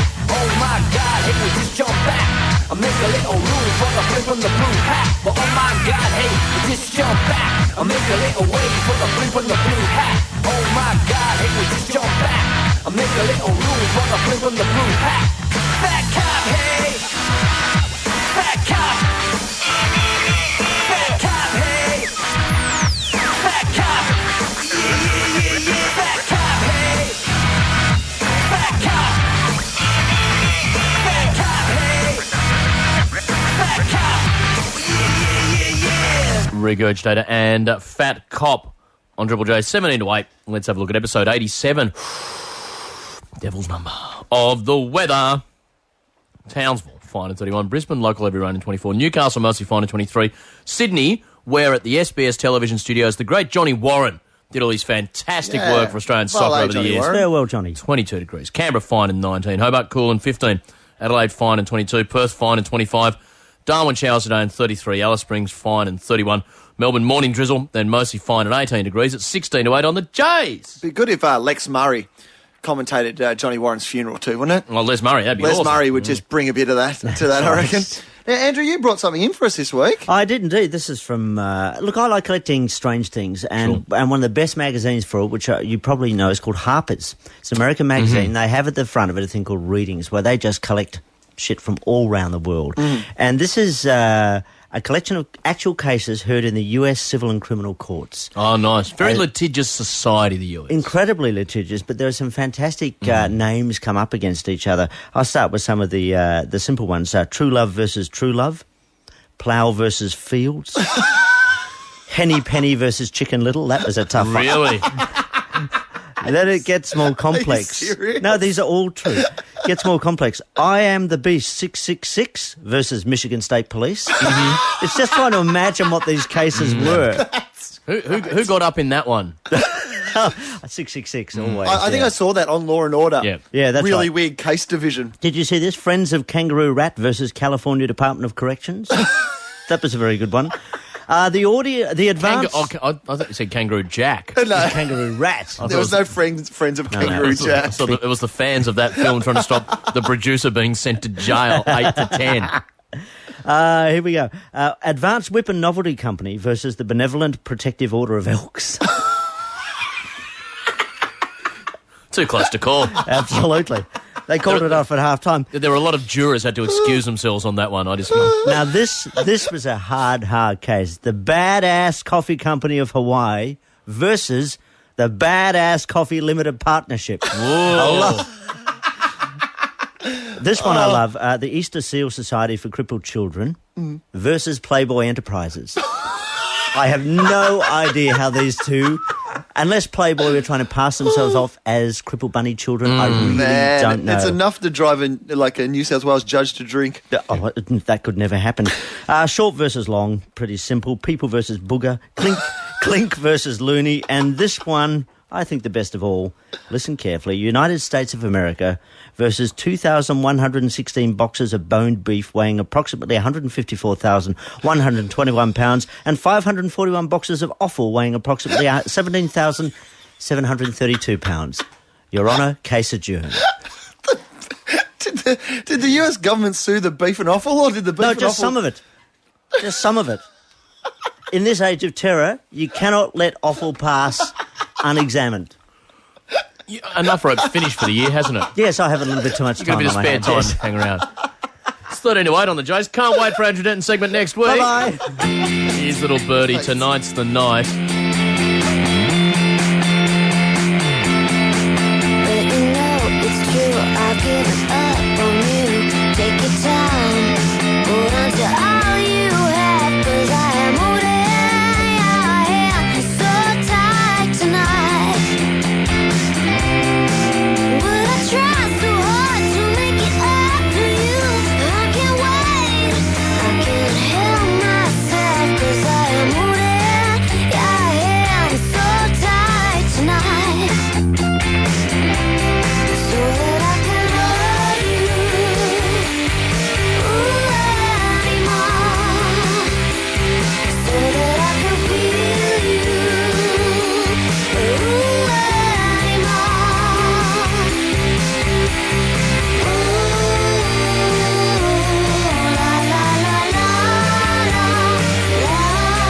But if you want to travel the seas alone, I will wait. I can't help myself, 'cause I am holding your hand so tight tonight. So that I can hold you, anymore. So that I can feel you,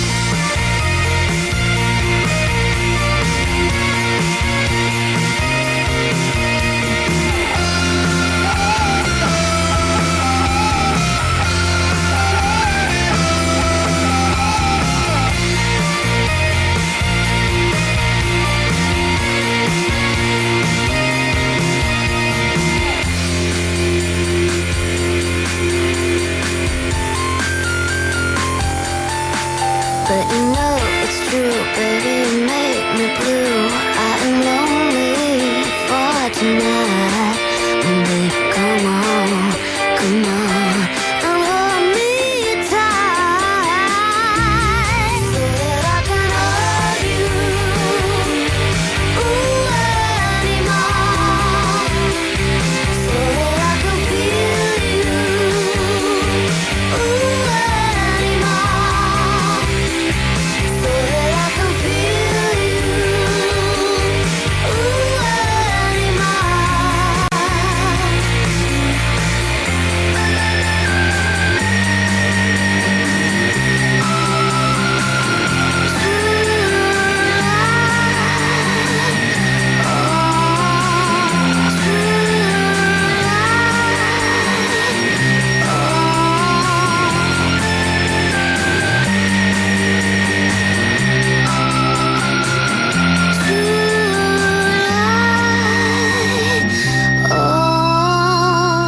It is 10 to 8 on the Jays. Adam and Will with your Little Birdie there, and Tonight's the Night, a cover of the old Rod Stewart classic. And John Safran. Yeah, it's they've reinterpreted it. Yeah. John Safran. With different words and music. John Safran up after 8 o'clock on the Jays. And after 8 o'clock tomorrow, Terry Pratchett, the creator of Discworld, geek fantasy adventure writing extraordinaire. This guy's up there with J.K. Rowling and your Tolkiens and all that sort of stuff in the adventure writing stakes. He's on after 8 o'clock tomorrow. We've been sent another song in our Adam and Will tribute song competition. Yep. It's by the girls from Bond. No, it's really? not. They're just on the TV at the moment. Mutton They're dressed very talented. Oh, very talented. I think the Bond girls. Very sexy. Do you think? This is by Nathan Ash. Can we get Bond on, Zoe? Nathan Ash, DJ Pumpkin Pizza, he calls himself. And the track's called If You Don't Like It, Don't Listen. Well, that's hard, because how do I know if I don't like it if I'm not Paradox listening DJ Pumpkin Pizza, but here we go. DJ Pumpkin Pizza, if you don't like it, don't listen. A tribute to Adam and Will, 8 minutes to 8 on the Jays. You on out there? Ryan Refitter woke up with a smile on his face. He turned on his radio, as he did every morning, to listen to Adam and Will. Alright, so we're back on the airwaves. This is community radio. But it wasn't Adam and Will. With Daniel and Paul on Triple J. I've been told I strut. Well, if you're not strutting, you got nothing. They sent me Digger Dan and a packet of Ritalin. What about single mom? Oh, dead dirty slime. Will and Adam were best friends. Shit, yeah. Shit, yeah. Adam Spencer found in Matt Damon heartthrob hot pick tryst with dog. Wow, so you had sex with a dog. I'm not saying that he did it, I'm just saying that he didn't deny it. Can I have a V for vagina?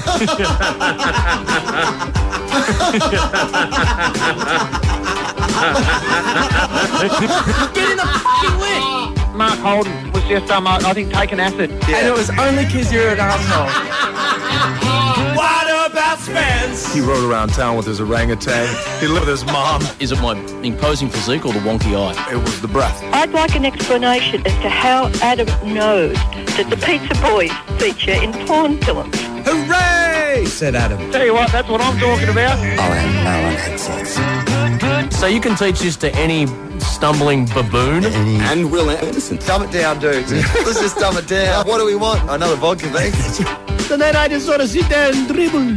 But single moms are still sluts.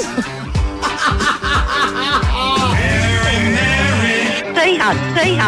And if you don't like that sort of thing, well, you just don't listen to it. It's about 7 to 8 on the Jays. I want to make it clear with the actual entry terms and conditions in the competition that we have there. You grade the grab bag, throw some stuff together, keep it about a minute long, it'll be fantastic. You don't strictly have to, as a term of entry, you don't have to have the Pope's single mums are still sluts. Quite. It seems very popular. It just seems that every entry has had it. Very popular. 7 to 8 on the Jays. I'll tell you what, those girls from Bond have just finished miming their song on Sunrise. Haven't they? And it looks like they've had an operation where somebody's given them too many teeth. A lot of teeth. It's like they've taken all the teeth that the inbred Southerners in America should have. Very canine. And they've put them in the girls from Bond mouth. Very canine. They're more tooth than lady. Seriously. Might be all that exposure to resin. Even Sophie Monk is looking at those girls going, dude, what's up, Doc? Toothy. It's about 6 to 8. There's a lot of teeth. 8 on the Jays. Hey, this is Chris. And this is Ben. And my name's Mark, and we're from After the Fall. We'll be playing a special gig this Oz Music Month tonight at Key Largo and Terrigal. And we'll be supported by a great Central Coast band called Something With Numbers. It's a free event, and if you're over 18, get yourself there. But if you can't make it to Terrigal, our set will be coming to you live at the Wireless on Triple J from 8 p.m. Catch After the Fall live from Key Largo in Terrigal tonight from 8 on Triple J. What do you mean if you can't make it to Terrigal? Everyone can get to Terrigal. It's just near Gosford, on the way to Newcastle, north of Sydney. Head up the Pacific Highway, take a ride on the freeway, there in an hour. Mark wouldn't know. At Key Largo. Hey, can I give you a little how well do you know tripod test? Please. I went to see Tripod's show Treeway Action on Friday night, which was awesome, by the way. Details on the Triple J website. But I bought them as a present. I went to a little record shop and bought them like a little badge each. So I bought 3 badges. I just want you to assign which person you think got each of the badges. A little test. Okay, so we've got Gatesy, Yon and Scott. Okay. I got a Pee Wee Herman badge, little Pee Wee Herman badge, a Punky Brewster badge, and a James Brown's mugshot. Do you know that mugshot with the really big hair? Where he looks like he just had a lot of crack. And now these don't necessarily look like the guys. They're the ones that they would most... I actually put them in front of Tripod. They got to choose them themselves. Which one which. So it's how well do you know your Tripod? Which badge went with who? Oh, James Brown. Haircut goes to Scott. Correct. That is correct. You've nailed that. Now I'm one away from... So I've got Pee Wee Herman. Yep. And I've got... Pee Wee Herman and you've got Punky Brewster. See, if you hadn't got the first one right, this has now turned into a game for you, hasn't it? Pee Wee Herman. Yeah. goes to Gatesy. Yon picks up Punky Brewster. Yeah. Yes? Yes! Are you serious? Yes. 3 from 3. Come on! That's pretty good. It's a bit scary. That's good. It's 4 to 8 on the Jays. Adam and Will with you. Someone who likes all three of those.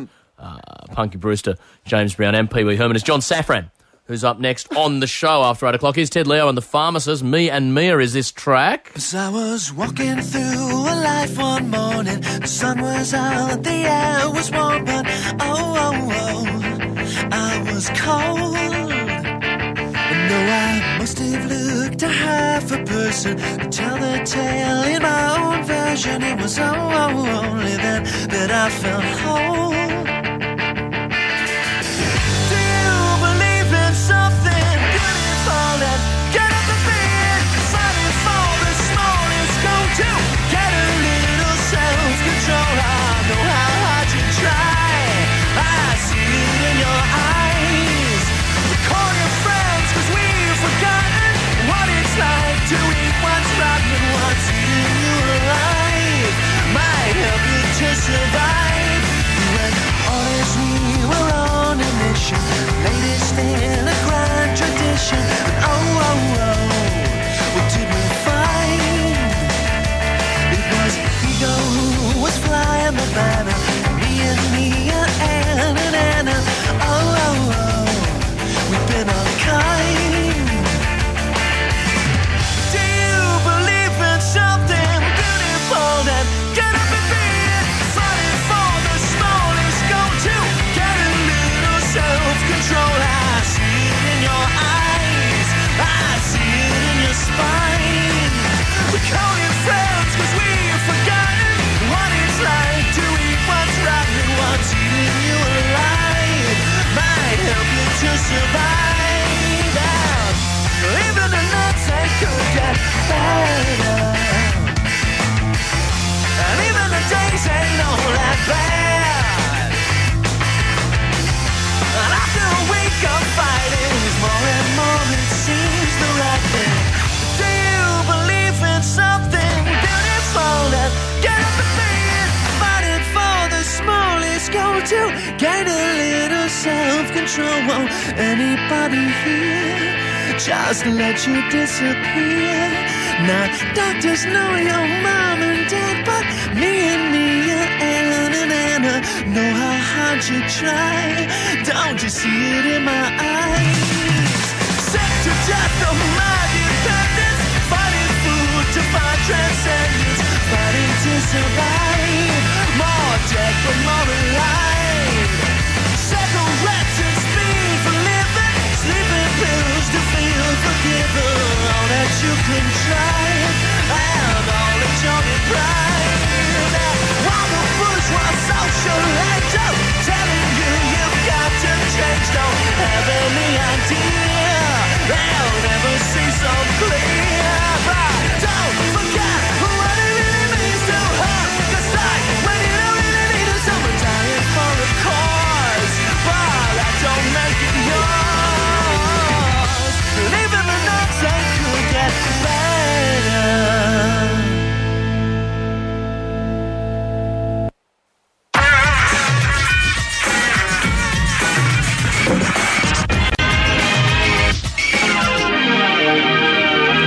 Hi, Rhianna Patrick with the Triple J News. The federal government is considering a national inquiry into the teaching of reading because of growing concern that many students are barely literate. The Education Minister, Brendan Nelson, has revealed that he's been contacted by dozens of literacy researchers who've warned current teaching methods for reading are failing students. Dr. Nelson says there's also widespread concern among parents. And some of the research that we've done has found that our trainee teachers themselves are having trouble to read. The minister says an inquiry to improve teaching methods could address the fact that almost a third of Australian students lack basic reading skills by the time they reach Year 9. Investigations have begun into yesterday's collision between an express train and a car in southern England. 6 people were killed, but authorities say it's amazing that more weren't. An eyewitness says a car parked on the level crossing while the barriers were still upright and stayed there as they came down. The impact caused the train, which was carrying 300 passengers, to derail. 3 of the most senior Palestinian politicians are expected to arrive in Paris later today to see for themselves the exact nature of their ailing leader's condition. A Palestinian official has denied reports that Yasser Arafat is suffering from liver failure and says he's not on life support. National Recycling Week begins today, and Planet Ark says there needs to be more education on the subject in Australia. Research by the environmental group has found that Australia is behind countries like Switzerland, France and Japan in the amount it recycles. Planet Ark's John Dee says more needs to be done. 48% of Australians are confused about what they can and cannot recycle. So there's no doubt that recycling education needs to improve so that people put the right thing into their recycling bins. Too much rubbish is ending up there. New figures show Brisbane, Melbourne and Sydney are leading the way in the most number of recorded divorces. The annual report from the Federal Magistrates Court shows that the number of Australians filing for divorce is continuing to rise. In the past year, an additional 10,000 divorce applications were granted across the country. Representatives from countries across the Asia-Pacific region are gathering in Sydney today for a regional conference on nuclear security. Australia's Foreign Minister, Alexander Downer, says the conference will discuss ways to stop terrorists and rogue states from getting nuclear material. France has sent hundreds of reinforcements to stop violence in the West African nation of Ivory Coast. The latest violence began on Thursday when Ivorian aircraft bombed former rebel-controlled positions. 9 French peacekeepers were killed in the raids. Triple J. You're a hard act to follow. G'day, Mel here. Hope you're enjoying your weekend. If you're a fan of Grinspoon, The Greats or Magic Dirt, be sure to join me all this week between 9am and midday, right here on Triple J. Fully commit yourself to Australian music this month on Triple J. I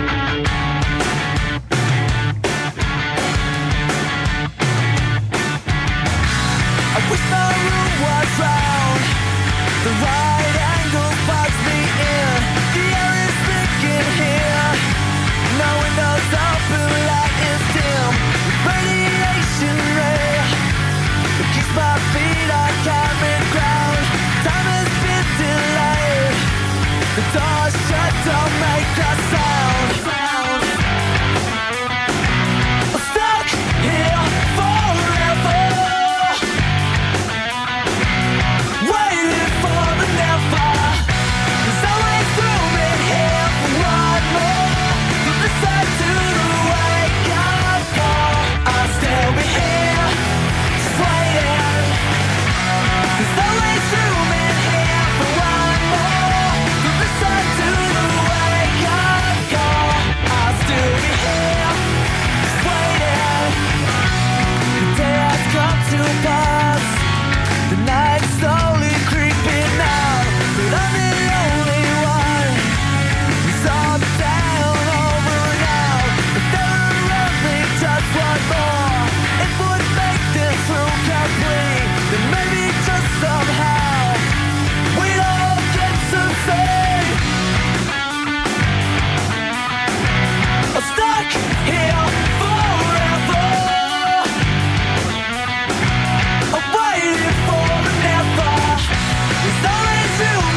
It is 8:06 on the J's. Adam and Will with you after the fall, live at the Wireless tonight on Triple J from Terrigal, where it's going off. Key Largo in Terrigal, live at the Wireless tonight after the fall. Adam and Will with you. Who's our guest on the show now? Will. He is the star of a little TV show called John Safran versus God, and he wasn't God.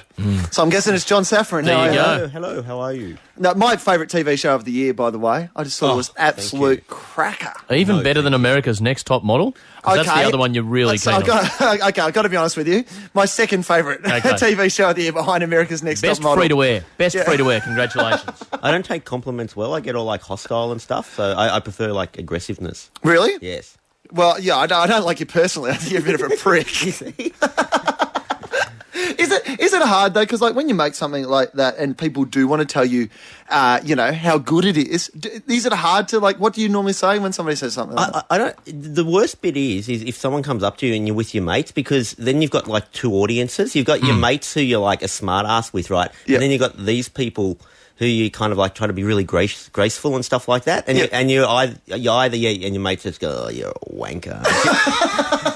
or the people go, oh, he's a bit of a nasty person. He was really sarcastic to me and stuff. It's hard to play the two demographics. So your mates haven't told you they like the show? No. Because that'd be, if one of your mates said I really like the show, that would just put you in a paradox. Yeah, no, it'd be awful. Do your mates around you? Because I quite often have that with friends of mine. They'll just go, oh, gee, I was listening to American Rosso this morning. They were hilarious. And you're like, just don't say it in front of my face. Yeah, man, come on. I'm happy for you to have slept in and not heard anyone's radio show in the morning, but just not in front of my face. How much work went into the God thing? From the moment you first thought, I'll do a show, John Safran versus God. Maybe about 18 months or to 20 months, I guess. Even that, I'm kind of guessing.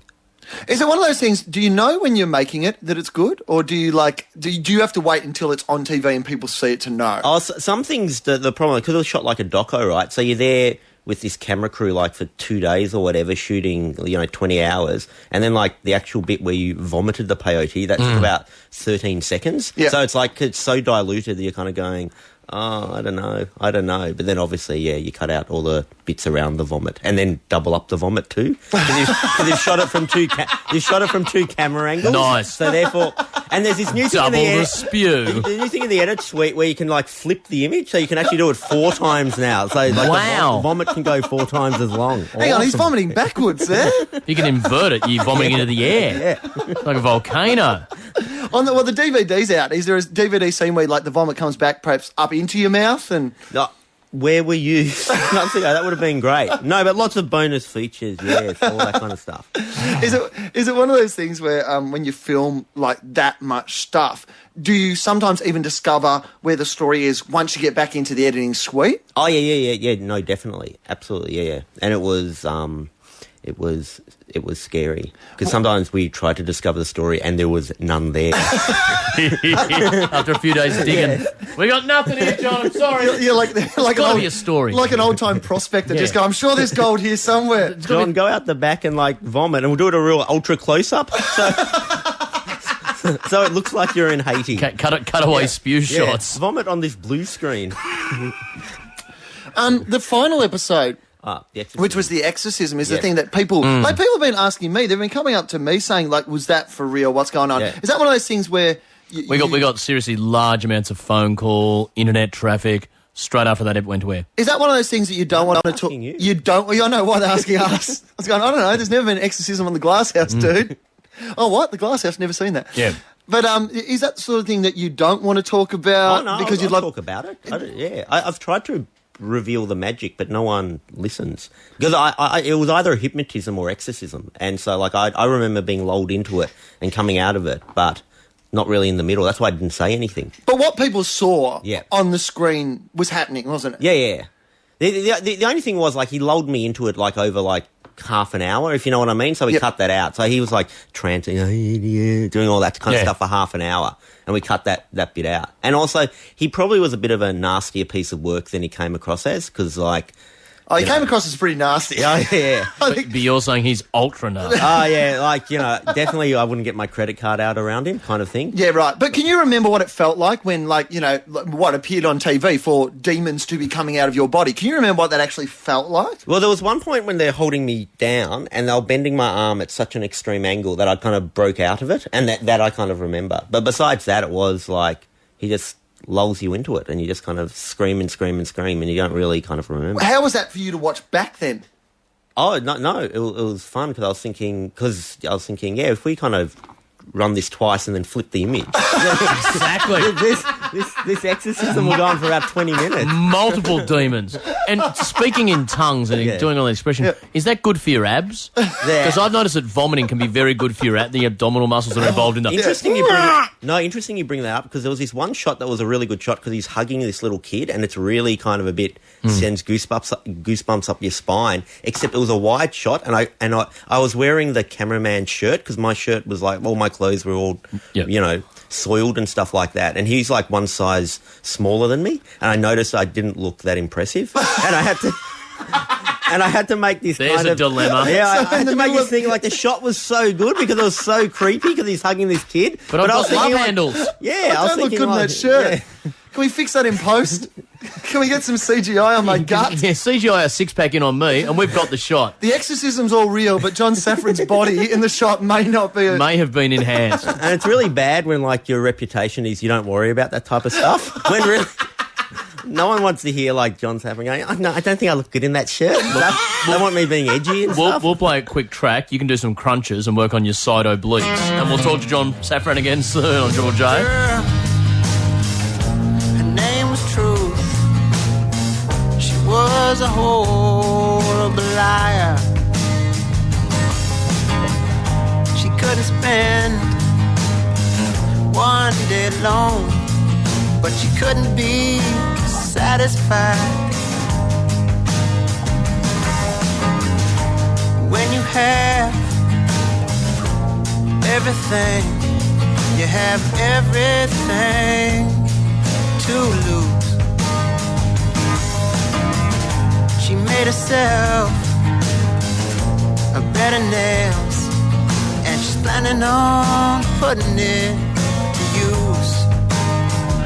'Cause she had diamonds on inside.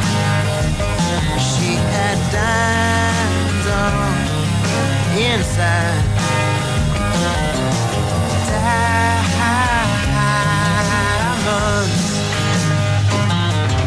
A candle throws its light into the darkness, and a nasty word so shines a good deed. Make sure the fortune that you see is the fortune that you need. So tell me why the first ask is the last to give every time. What you say and do not mean follows you close behind. She had diamonds on inside. She had diamonds on inside. She wore diamonds on inside.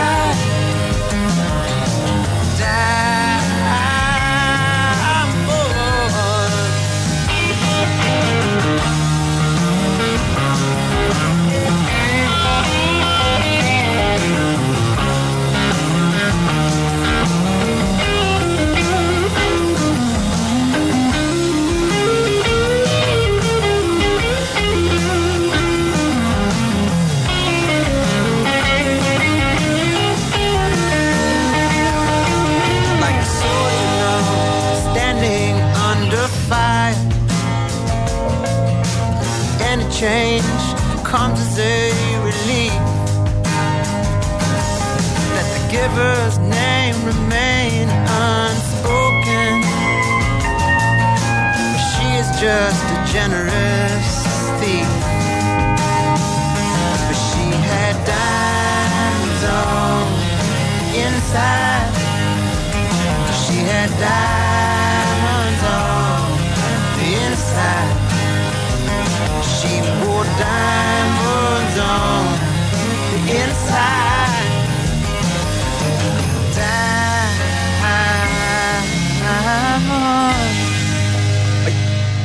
It is 16 past 8 on Triple J. Ben Harper, Diamonds on the Inside. Episode 86 of the weather. Towns will fine in 31. Brisbane, local heavy rain in 24. Newcastle, mostly fine in 23. Sydney, afternoon showers in 22.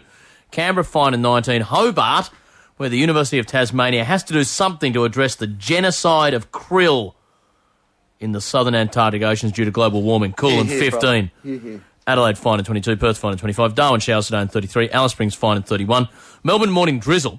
And a mostly fine day in 18 degrees. John Safran, in a second I'm going to talk to you about your hosting the IF Awards this Wednesday night. But first of all, I can quickly get your thoughts on the rapid depletion of krill reserves in the southern oceans. When you said that, I was thinking, I don't know what the word krill is. Oh. A krill, those little fish that clean whales or something. Smallest bit of the marine food chain. So am I going to upset more people being pro-krill or anti-krill? Krill's good. Krill, I've always been pro-krill. Yeah, I think anyone who's anti-krill, they should just grow up, man. Exactly. Well, there's a lot of people, Japanese krill fishermen, they're fishing krill for scientific research. Exactly. You might have seen the documentary Kill Krill. Do they have like big tentacles or anything? No, very, very small, microscopic. Yeah. I go krill clubbing sometimes on the weekend. The sea temperatures have risen with global warming.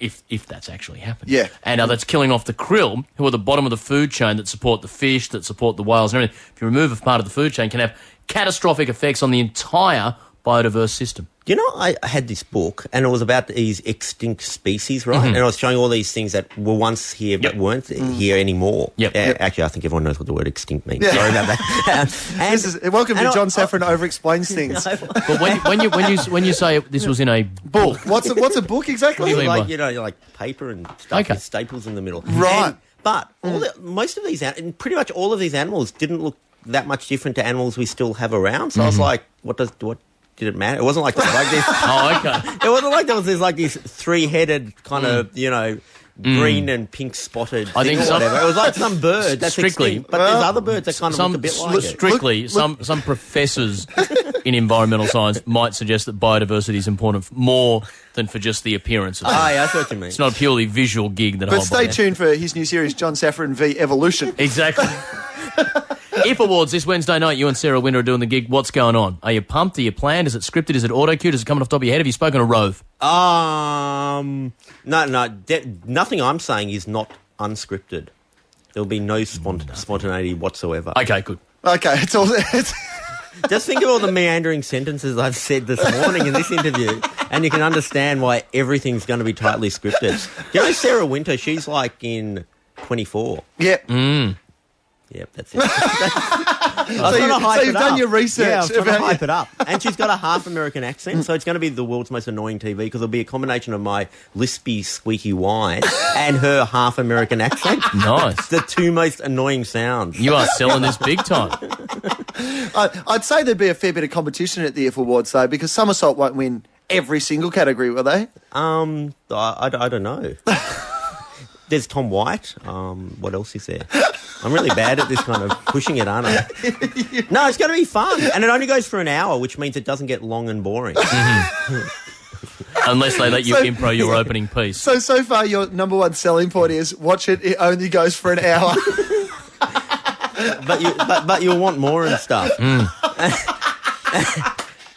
Watch it. It'll be over in shorter time than a movie. That was going to be the original slogan for 60 Minutes. They went with something else about world-class. But there'll be like stars going up the red carpet and stuff, wearing like dresses and stuff. Really? Yeah. Do we know any of these stars? Anyone we'd be excited about? I think they had to go like I don't think they actually locked in like Russell or Kate or anything like that. But like I think it's like basically Secret Life of Us season 5. The cast of Channel 10's The Cooks will be making an appearance? I think it's like that. No, it's going to be fun. It's going to be good. It's going to be, like... Are you excited to get nervous before that sort of stuff? Yeah, oh, yes, definitely. I'm bad in front of a live audience, really. Hang on, that's bad. No, I'm good in front of a live audience. So so far, Yeah. you shit in front of a live audience, Yeah. you're long and rambly, your voice and the American girl who was in 24's voice are a bit annoying. Yeah. But it only goes for an hour. Yes. So it's kind of like, what you lose on the swings, you pick up on the roundabout. That's the Whip Awards. 2004. So you used to be in advertising, didn't you? Yeah, I was never... And that didn't work out for you? No, it didn't work out for me at all. Not quite as nauseating as most competing brands. Only slightly sickly. And if used to stand for independent filmmaker, and now it stands for inside film. Mm-hmm. That's another thing I read on the press release. It was good. So your two bits of information are the chick from 24's in it. Yeah. You know, this interview, this is going to live to air. This isn't a pre-record, yeah? You don't go into the editing suite with your dudes after this, and this is all going out there. And maybe I should get exercised again during the if thing. And then I'll be like the village people or whatever. Like there was supposed to be this law of diminishing returns. It's like, John's on again. Yeah, he's getting flapping around like a fish again. Seen it. People can also catch you this Sunday on the Jays from 2 o'clock. You enjoying doing Sunday afternoon on Triple J? Yes. No, it's fun. It's good. Excellent. Is that all scripted, or do you tend to that's where you ramble? No, much more meandering, rambling and stuff. He'll be meandering and rambling this Sunday from 2 on the Jays. Yeah, and only goes for 3 hours. This Wednesday night, the IF Awards. Thank you very much, John Safran. No, thank you very much. Here is Galang. Missing in Action is the band. MIA. Galang.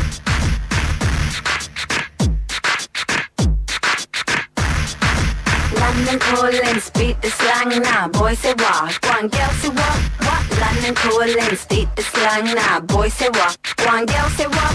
Slam. Galang, galang, galang. Galang, galang, galang, galang, galang. Shotgun, get down. Get down, get down, get down. Get it down, get down, get down. Too late, you down. Dun, dun, dun, dun, dun, dun. Dun, dun, dun, dun, dun, dun, dun. Blaze the bass, galang-a-lang-a-lang, purple haze, galang-a-lang-a-lang, blaze the bass, galang-a-lang-a-lang, purple haze, galang-a-lang-a-lang. Who the hell is hunting you in the BMW? How the hell you find you? 147, let's go and get you. Put the strings on the hook, I'm paranoid you. Lazy and full of it. Who the hell is hunting you in the BMW? How the hell you find you? 147, let's go and get you. Put the strings on the hook, I'm paranoid you. Lazy and full of it. Blaze the bass, galang-a-lang-a-lang, purple haze, galang-a-lang-a-lang, blaze the bass, galang-a-lang-a-lang, purple haze, galang-a-lang-a-lang. London calling, speak the slang now. Boy say what? One girl say what? London calling, speak the slang now. Boy say what? One girl say what? They say river's gonna run through, work is gonna save you. Praying you will go through, something to help you. Don't let it get to you. If it's got when you get through, that's how you'll go. Sell it out to sell you. They say river's gonna run through, work is gonna save you. Praying you will pull through, something to help you. Don't let it get to you. If it's got when you get through, that's how you'll go. Sell it out to sell you. Raise the bass, galang-a-lang-a-lang, purple haze, galang-a-lang-a-lang, raise the bass, galang-a-lang-a-lang, purple haze, galang-a-lang-a-lang, raise the bass, galang-a-lang-a-lang, purple haze, galang-a-lang-a-lang, raise the bass, galang-a-lang-a-lang, purple haze, galang-a-lang-a-lang.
25 past 8 on the J's, MIA and Galang. Around this time tomorrow on the show, we're talking to Terry Pratchett, author of Discworld, adventure novelist extraordinaire. Geeks, nerds, adventure lovers, get ready. Terry Pratchett coming in only 24 hours from now. If you don't want to sleep between now and then, drink lots of high-octane cola. Eat some pizza, hop on the web and start blogging about the upcoming interview with Terry Pratchett. Tripod Song and Hour Challenge. They did it Tuesday of last week. Was all for lovely young Emily, who had to write a song about water conservation for school. She thought, well, what the hell? I want to get Tripod to do that for me. We needed water recycling, the importance of conserving water, a reference to Miss Ward, her teacher. Yep. Emily had a rebel past. She was one of the cool kids at school, a bit of a rebel. Wasn't really willing to tell us why that was. In case Miss Ward was listening. Exactly. And can have a bit of a Melbourne Cup Falcon to just pick up as a commentary at some stage. Tripod, this is Emily's water song, 26 past 8 on the J's. Yeah. I thought my days of doing other people's homework would finish when I finished doing high school. The threat of physical violence doesn't scare me. No, it won't work. I'm a grown-up. But Emily sounds so sweet.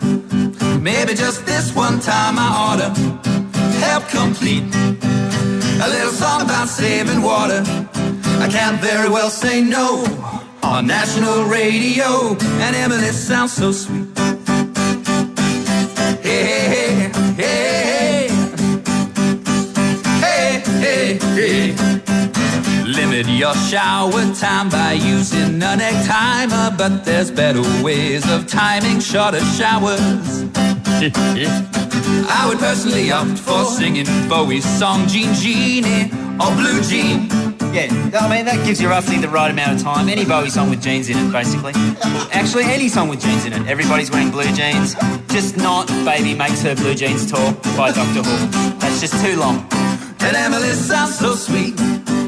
You gotta give her points for trying. Sure, she didn't write this song, but at least she isn't lying. She had the guts to go on national radio, and Emily sounds so sweet. What do we really know about this Emily person? Yeah. We don't know what she wants or where she comes from. Who knows where? She could be an agent of evil, we just don't know. But she sounds so sweet. Oh, she sounds so sweet. Emily sounds so sweet. One day I'd like to meet you, as long as you promise me and introduce me to your teacher. I would like that a lot, cause Miss Ward sounds really hot, and Emily sounds so sweet. Emily sounds so sweet. Maybe just one time I ought to help complete a little song about saving water. I can't very well say no to the slogan on national radio, and Emily sounds so sweet. Hey, hey, hey, hey, hey, hey, hey, hey. 29 past 8 on the J's. We actually got an email back from the lovely young Emily. Ms. Ward was listening. Ms. Really? Ward, yes, it's just as well the Rebel Pass wasn't revealed, but Ms. Ward was butted up and sucked up to by Tripod, so I presume Emily has nailed her society and environment project on Tripod's Song and Hour Challenge last week. If you've got something you'd like Tripod to do tomorrow, hit us on the guest book now, triplej.net.au, or call in tomorrow to help us issue the challenge. 8:30 on the J's. Triple J's Gig Guide. Last year, Triple J unearthed unpaid debt in New South Wales. Now the four-piece are releasing a new EP and hitting the road, taking in cities and regional centres along the eastern states.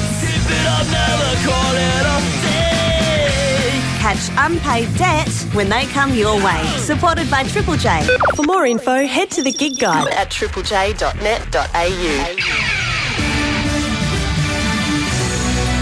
I'm Rhianna Patrick with Triple J News headlines. The federal government's concerned that too many students can hardly read and is considering a national inquiry into the teaching of reading. The death toll from yesterday's crash in southern England between an express train and a car has risen to 7. 3 of Palestine's most senior politicians will leave for Paris today to check on the health of their leader, Yasser Arafat. A conference discussing nuclear security in the Asia-Pacific region will begin in Sydney today. Divorce rates in Australia are continuing to rise.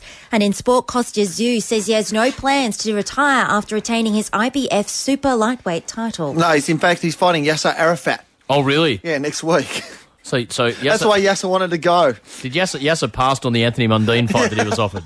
No, Mundine's fighting the Pope. Oh, okay. Yasser's a bit young for Mundine. That's a double bill. That'd be a great way to go, though. Wouldn't it? If you knew you were going anyway, I'd love to be punched to death by Kostya Tszyu. If I had some irreparable disease, Sure. I'd love to just Costa take me down in the third round. Sure, as long as you got your appearance money in advance. Yeah, exactly. Can we use this as part of your will so that if something should happen, we've got this program to go back to say, well, this was what Will wanted and this was his last testament? Well, actually, if I can have exactly what I wanted, if I'm if I'm ever brain dead, and some would argue not far away from it now, but if I'm ever brain dead but the body's still going, can my last moments, can I be taken down by The Rock in a rock bottom in the wrestling? It's 20. How great with it? Because he could get me in the hold, that'd be fine, and then just slam me dead. I wonder what you think about at night, hey, Will? I really do. Okay, 4. the rock bottom to get me down. 5. And then the people's elbow just to finish 6. me off. 7. That'd be awesome. 58. What a great way to go. 59. That'd be an awesome way to go. I think he's dead. Let him kill him. Let him kill him. That's the way you would have wanted it. Maybe by the Rock and Sock connection. It is The Rock 27 and Mankind with the sock on. to 9 The on Rock the and Sock Jays. combo. Our Triple The J sock over my mouth just as my dying breath goes. next cropped act for today That'd is be awesome. the Vasco era. Great way to die. The Vasco era are from Victoria. Here's a roots track called Kingswood. It's our next crop act for today. 28 to 9. You're with Adam and Will.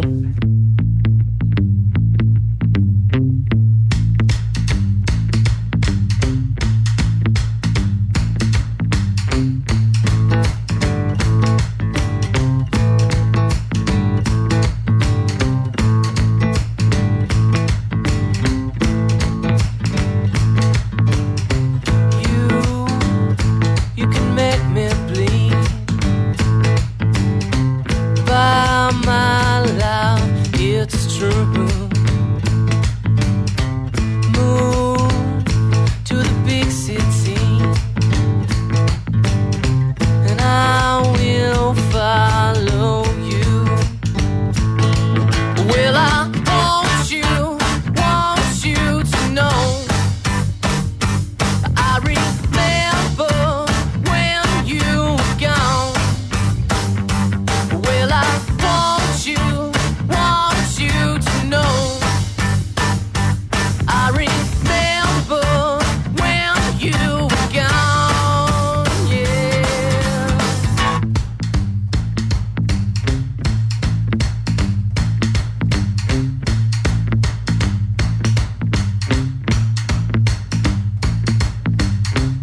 You take the driver's seat. Take me where you will. 'Cause I haven't found the time to learn to navigate. Well, I want you to know. Well, I remember when you were gone. Well, I want you to know. Well, I remember when you were gone.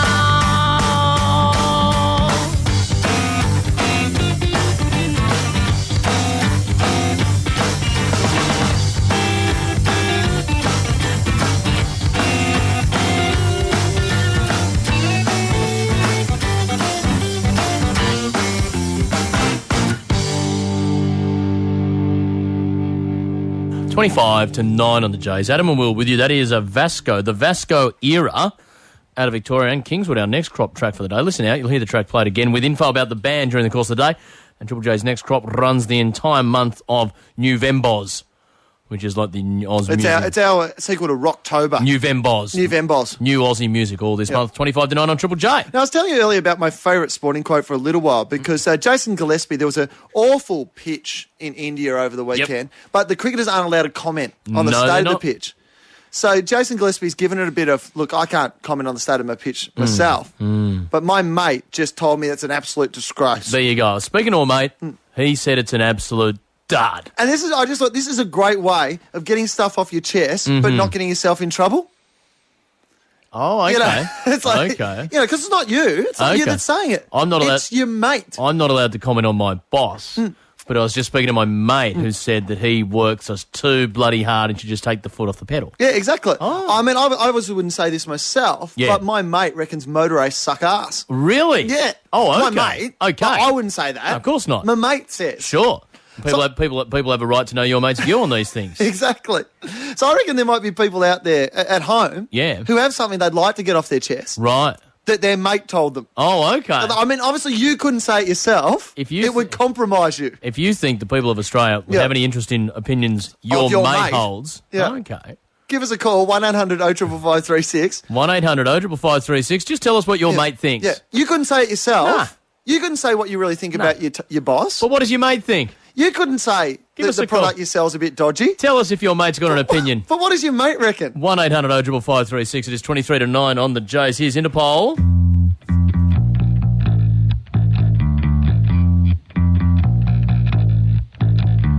Rosemary, heaven restores you in life. Coming with me through the aging, the fearing, the strife. It's the smiling on the package, it's the faces in the sand. It's the thought that moves you upward, embracing me with two hands. Right, we'll take you places, yeah, maybe to the beach. When your friends, they do come crying, tell them now your pleasure's set upon slow release.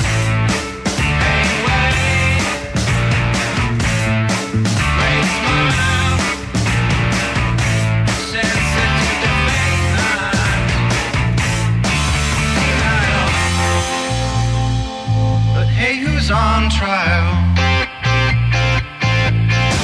It took a lifespan with no cellmate, a long way back. Sandy, why can't we look the other way?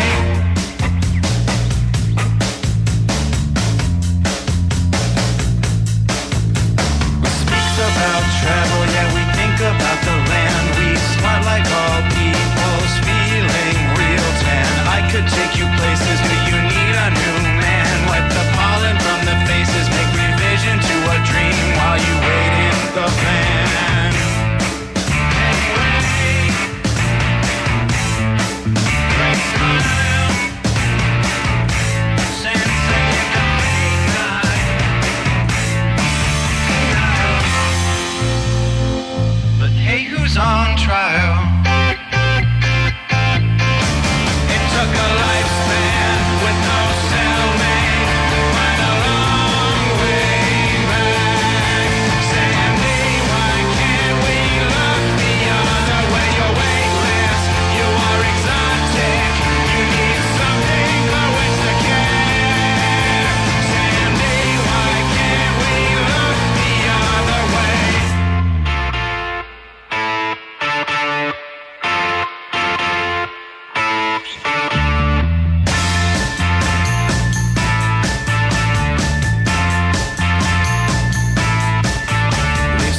Under the belly, lay some grease inside my hand. It's a sentimental jury and the makings of a good plan. You've come to love me lightly, yeah, you come to hold me tight. Is this motion everlasting or do shudders pass in the night? Rosemary, oh, heaven restores you in life. I spent a lifespan with no cellmate, a long way back. Why can't we look the other way? You're weightless, semi-erotic.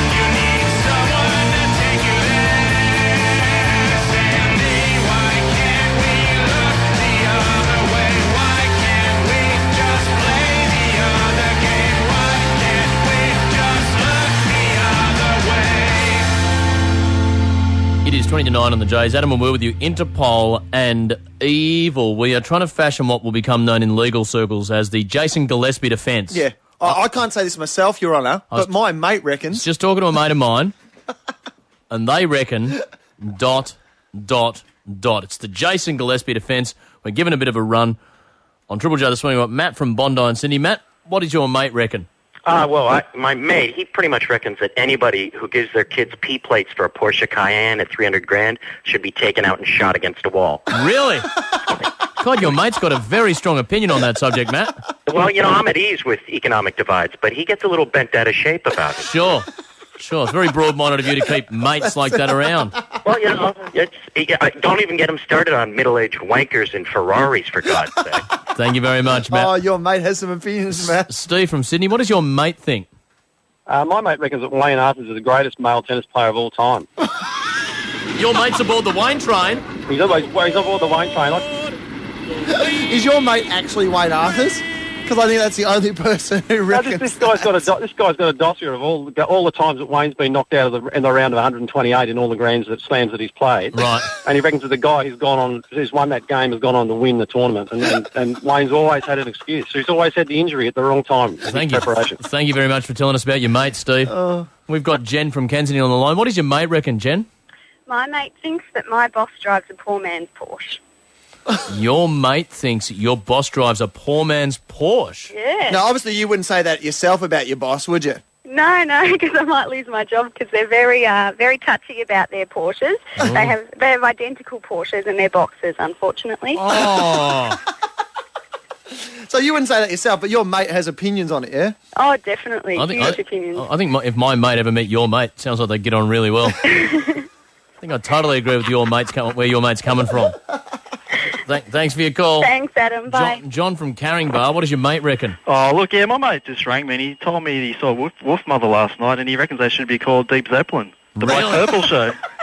Deep Zeppelin, the Black Purple Show. Black Purple Show. Yeah, I don't know where he's coming from, but, I've taken his word for it. He's your mate. He's my mate, I'm taking his word. You wouldn't say that about next crop artist Wolf Mother yourself? No. No. Like, they're Aussie dudes, so, Thanks for your call, John. Australia. Okay, and we've got Gary from Muswellbrook on the line. Now, Gary, you're claiming ownership of the Jason Gillespie defence. Yeah, that's right, mate. He's about 10 years too late. What did you used to do? Gary? Well, when I was back at school, I learned that you could threaten your teachers with your parents and say that my old man thinks you're a bit of a wanker or that you need to get your ass in the gear. You wouldn't say it yourself. No. Yeah, you would, and they couldn't do nothing. But you've got a dad who's got an opinion. Me dad reckons you're a tool. Yeah. Thank you very much for your call, Gary. Thanks, mate. It's about 17 to 8 on the Jays. 17 to 9, sorry. We've got Roger from Sydney. What does your mate reckon? Yeah, g'day. A really good mate of mine reckons that that my boss is quite an idiot for making, the 1% of us who work outdoors work in the rain while it rains, and he sits in his lovely air-conditioned office. That's what your mate reckons. Your mate reckons that. Oh, yeah. You're fine with it yourself, though, aren't you, mate? I'm fine. Yeah, no, not a problem. It's a I love soggy feet. Very, very specific opinion your mate has. Oh, he is. Yeah. But he's entitled to his opinion, isn't he, Roger? He is. Yeah, and your mate has that opinion on. He's had that opinion for ages, hasn't he? It just didn't come up this morning when it was wet outside. Yeah. No, not at all. Not at all. No. So he doesn't have much hair to worry about anyway with the frizziness and the wet. Look, say hi to your mate for us, Roger. All right, cheers. It's about 16 minutes to 9 on the Jays. Here he is, Jimmy Eatworld in the middle. Adam and Will with you. Bumper edition of the weather up next.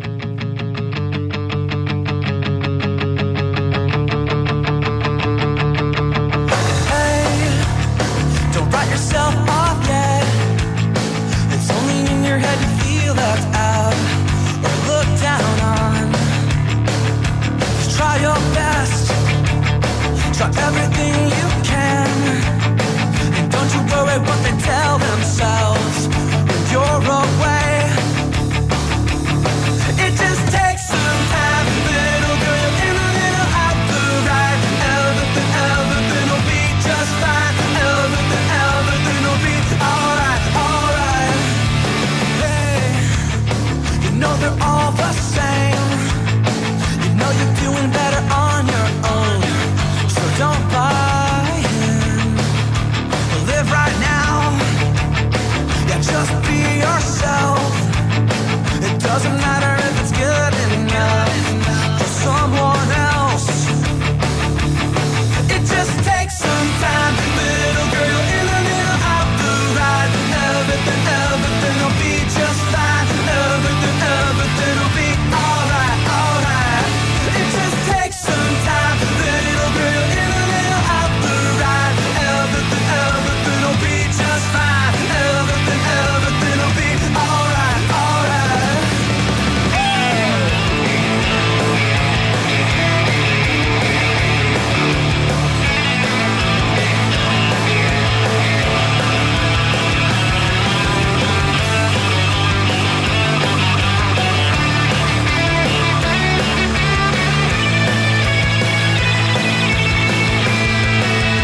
Don't write yourself off yet.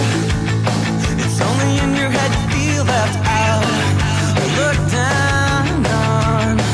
Just do your best. Do everything you can. And don't you worry what their bitter hearts are gonna say. It just takes some time, little girl. You're in the middle of the ride. Everything will be just fine. Everything will be alright, alright. It just takes some time, little girl. You're in the middle of the ride. Everything will be just fine. Everything will be alright. It is 13 to 9 on the Jays. Adam and Will with you. Jimmy Eat World and The Middle. I promised a bumper episode of The Weather, episode 85, and here we go. Did mention that we got Terry Pratchett on the show after 8 o'clock tomorrow. Fair to say some of our listeners getting a little bit excited about adventure novelist Terry Pratchett, who sets all his stuff in Discworld. Townsville, fine and 31 today. Brisbane, local heavy rain in 24. Newcastle, mostly fine in 23. Sydney, afternoon showers in 22. Canberra, fine in 19. Hobart, cool in 15. Adelaide, fine in 22. Perth, fine in 25. Darwin, showers today in 33. Alice Springs, fine in 31. And Melbourne, morning drizzle, then mostly fine in 18 in the city that will play home to the Australian Discworld Convention. Oh, so this is like a convention about like Terry Pratchett books and stuff, The yeah? Australian Discworld Convention in January 2006. Ben Get online now and get your tickets. Ben has emailed me some details about the Australian Discworld Convention in January 2006. Now, you joke, Will. You joke about get online. Well, sorry, I do. I'll tell you why you should get online now. Because why, Adam? The Australian Discworld Convention runs from the 20th till 22nd of January 2006 at the Carlton Crest Hotel in Melbourne. Yeah. Tickets cost $120, $100 concession. But note that as the convention draws closer, Ben tells me, ticket prices south shoulder. So it goes from $120 on the 1st of July next year, it goes to $160. On the 20th of November next year, it goes to $200. Really? So you're getting your tickets for almost half price. If you book a year and a half in advance. AUS DWCON. AUS Oz DW for Discworld CON Conference. AUSDWCON.org. They only announced the big day out like 3 or 4 months beforehand. But I want to point out, Olympics tickets didn't even go on sale that far behind the event. I want to point out, Ben's telling me now you can now get your tickets for Discworld, the Australian Convention, January 2006. Yep. The ticket price is shoulder at 120 becomes 160 becomes 200. The gala dinner price will remain at $90 from today until the 6th of January 2006 when bookings close. But in that case, you just run the risk of missing out on the dinner altogether. So what I'm saying, Will, is that $120 ticket with your $90 for the dinner, that's only $210. If you buy now, you're basically getting the dinner for free. Right. This is quite a complex. Is this actually this ticketing system based on the plot of one of his books? Exactly. Because And the thing it seems like look, just don't. This is some big Dungeons and Dragons fan who's really put this together, hasn't? Don't come whinging to us, people. When in the middle of next year you buy your tickets to the Australian Discworld Convention only 7 months before it happens, and they're all gone. I'm really disappointed we didn't think of this ticketing system. We didn't have this dude in charge of putting together Adam and Will the last time tour. How would that work? Well, because all we did was put some tickets on sale and then put some street press ads in. That's a good point. We should have had a tiered system. We're only 2 weeks away from the Sydney shows. Those tickets could be $800 a pop by now. Surely we should have some system where they get more and more each day for the next 2 weeks. Exactly. And then the gala dinner. But if you'd bought them in 2001, they would have $11. I think we would have paid you. Exactly. Back in 2000, I was paying people $50. Let's see. Discworld, the Australian Discworld Convention. It's in Melbourne, January 2006. Thank you very much, Ben. 10 to 9 on the Jays. Here's Centipede. Save your cool soul. The Commonwealth Games are on in Melbourne that year. They're not on sale yet.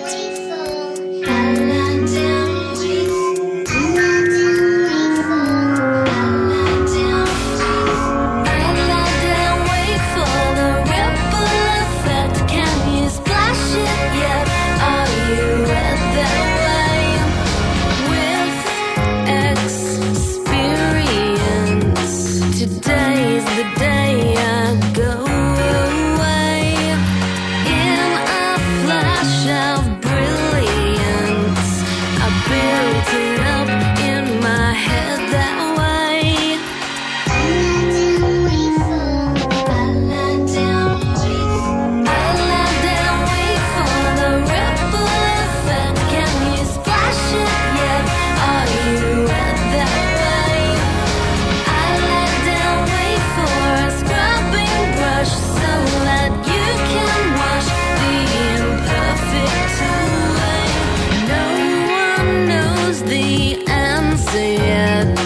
I bought my freedom finally in a flash of brilliance. I built it up in my head that way.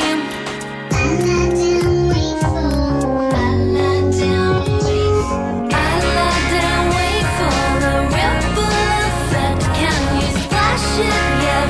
Are you at that way? I lie down, wait for a scrubbing brush so that you can wash the imperfect away.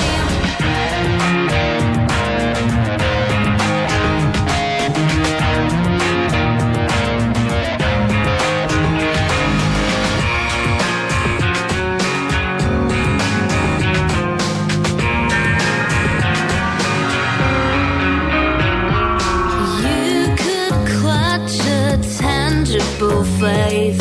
Me, I know possibility.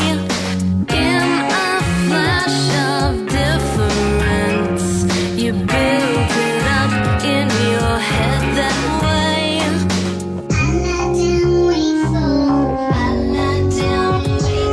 I lie down, wait for the ripple effect. Can you splash it yet? Are you at that way? I lie down, wait for a scrubbing brush so that you can wash the imperfect away. Can you splash it yet? Can you splash it yet? Can you splash it yet?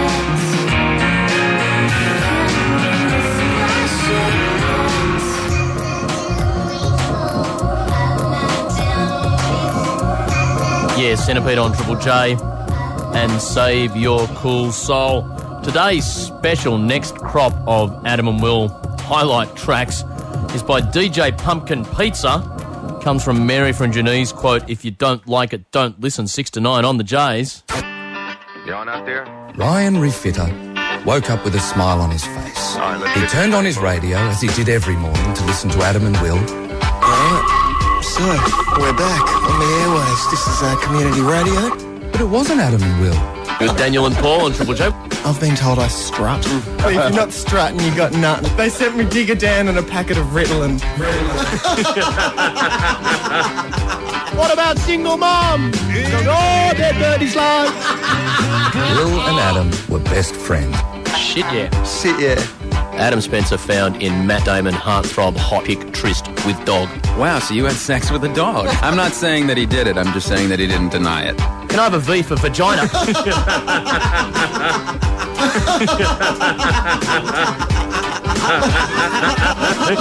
Get in the fucking lift! Mark Holden was just, I think, taking acid. Yeah. And it was only because you're an asshole. What about Spence? He rode around town with his orangutan.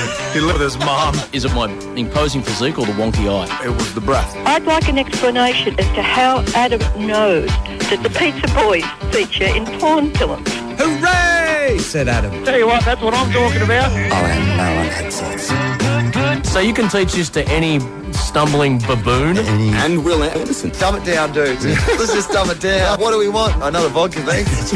So then I just sort of sit there and dribble. But single moms are still sluts.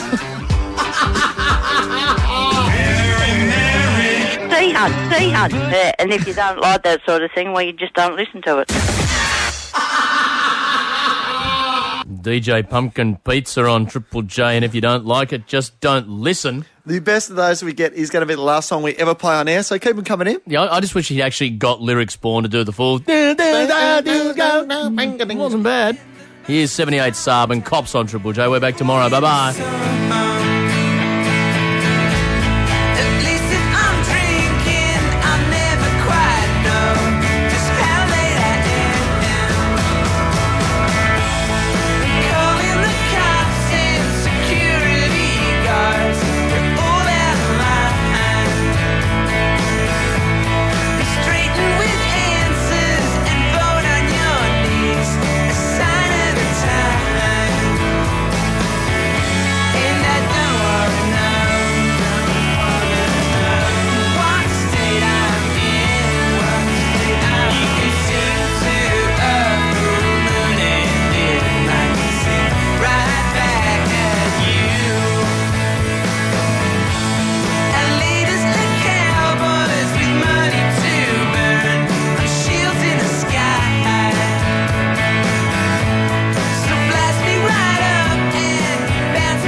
Triple J News. Hi, I'm Sarah Everingham.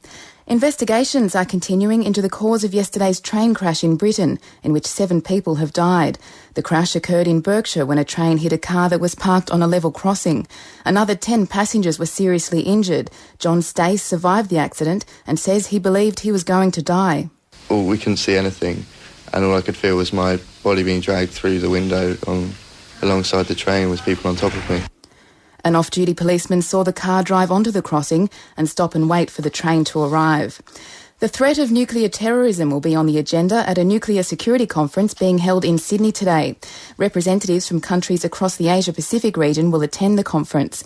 Foreign Minister Alexander Downer says they'll be discussing measures to stop terrorists and so-called rogue states from getting their hands on nuclear material. Iraq's interim government has declared a 60-day state of emergency after another bloody weekend of attacks by insurgents. On Saturday, 43 people were killed in a series of car bombs and attacks in Samarra. The interim Prime Minister, Iyad Alawi, says he hopes the state of emergency will stem the violence ahead of elections planned for January. This will send a very powerful message that we are serious. We want the elections to take place. We want to secure the country so elections could be done in a peaceful way. Meanwhile, witnesses in the Iraqi city of Fallujah say American planes are pounding insurgent positions and US ground forces are engaged in heavy battles with the guerrillas on the outskirts. The Victorian opposition says all public school students should get reports on their physical fitness in a bid to combat childhood obesity. Victor Purton, the opposition's education spokesman, says the reports would include information on children's health and fitness, as well as recommendations for exercise and diet. The sort of things that we adults pay for in gyms, and they are just as important for children. A spokeswoman for the Education Minister, Lynn Kosky, has defended physical education in the state schools. She says Victoria is the only state where PE is compulsory. The US President George W. Bush is set to have another go at banning gay marriage by amending the American Constitution. The plan was revealed this morning by the senior political strategist at the White House, Karl Rove. He told the American Fox News network that a constitutional amendment is the only way to protect marriage in America against judicial activism. Without the protection of that amendment, we are at the mercy of activist federal judges or activist state judges.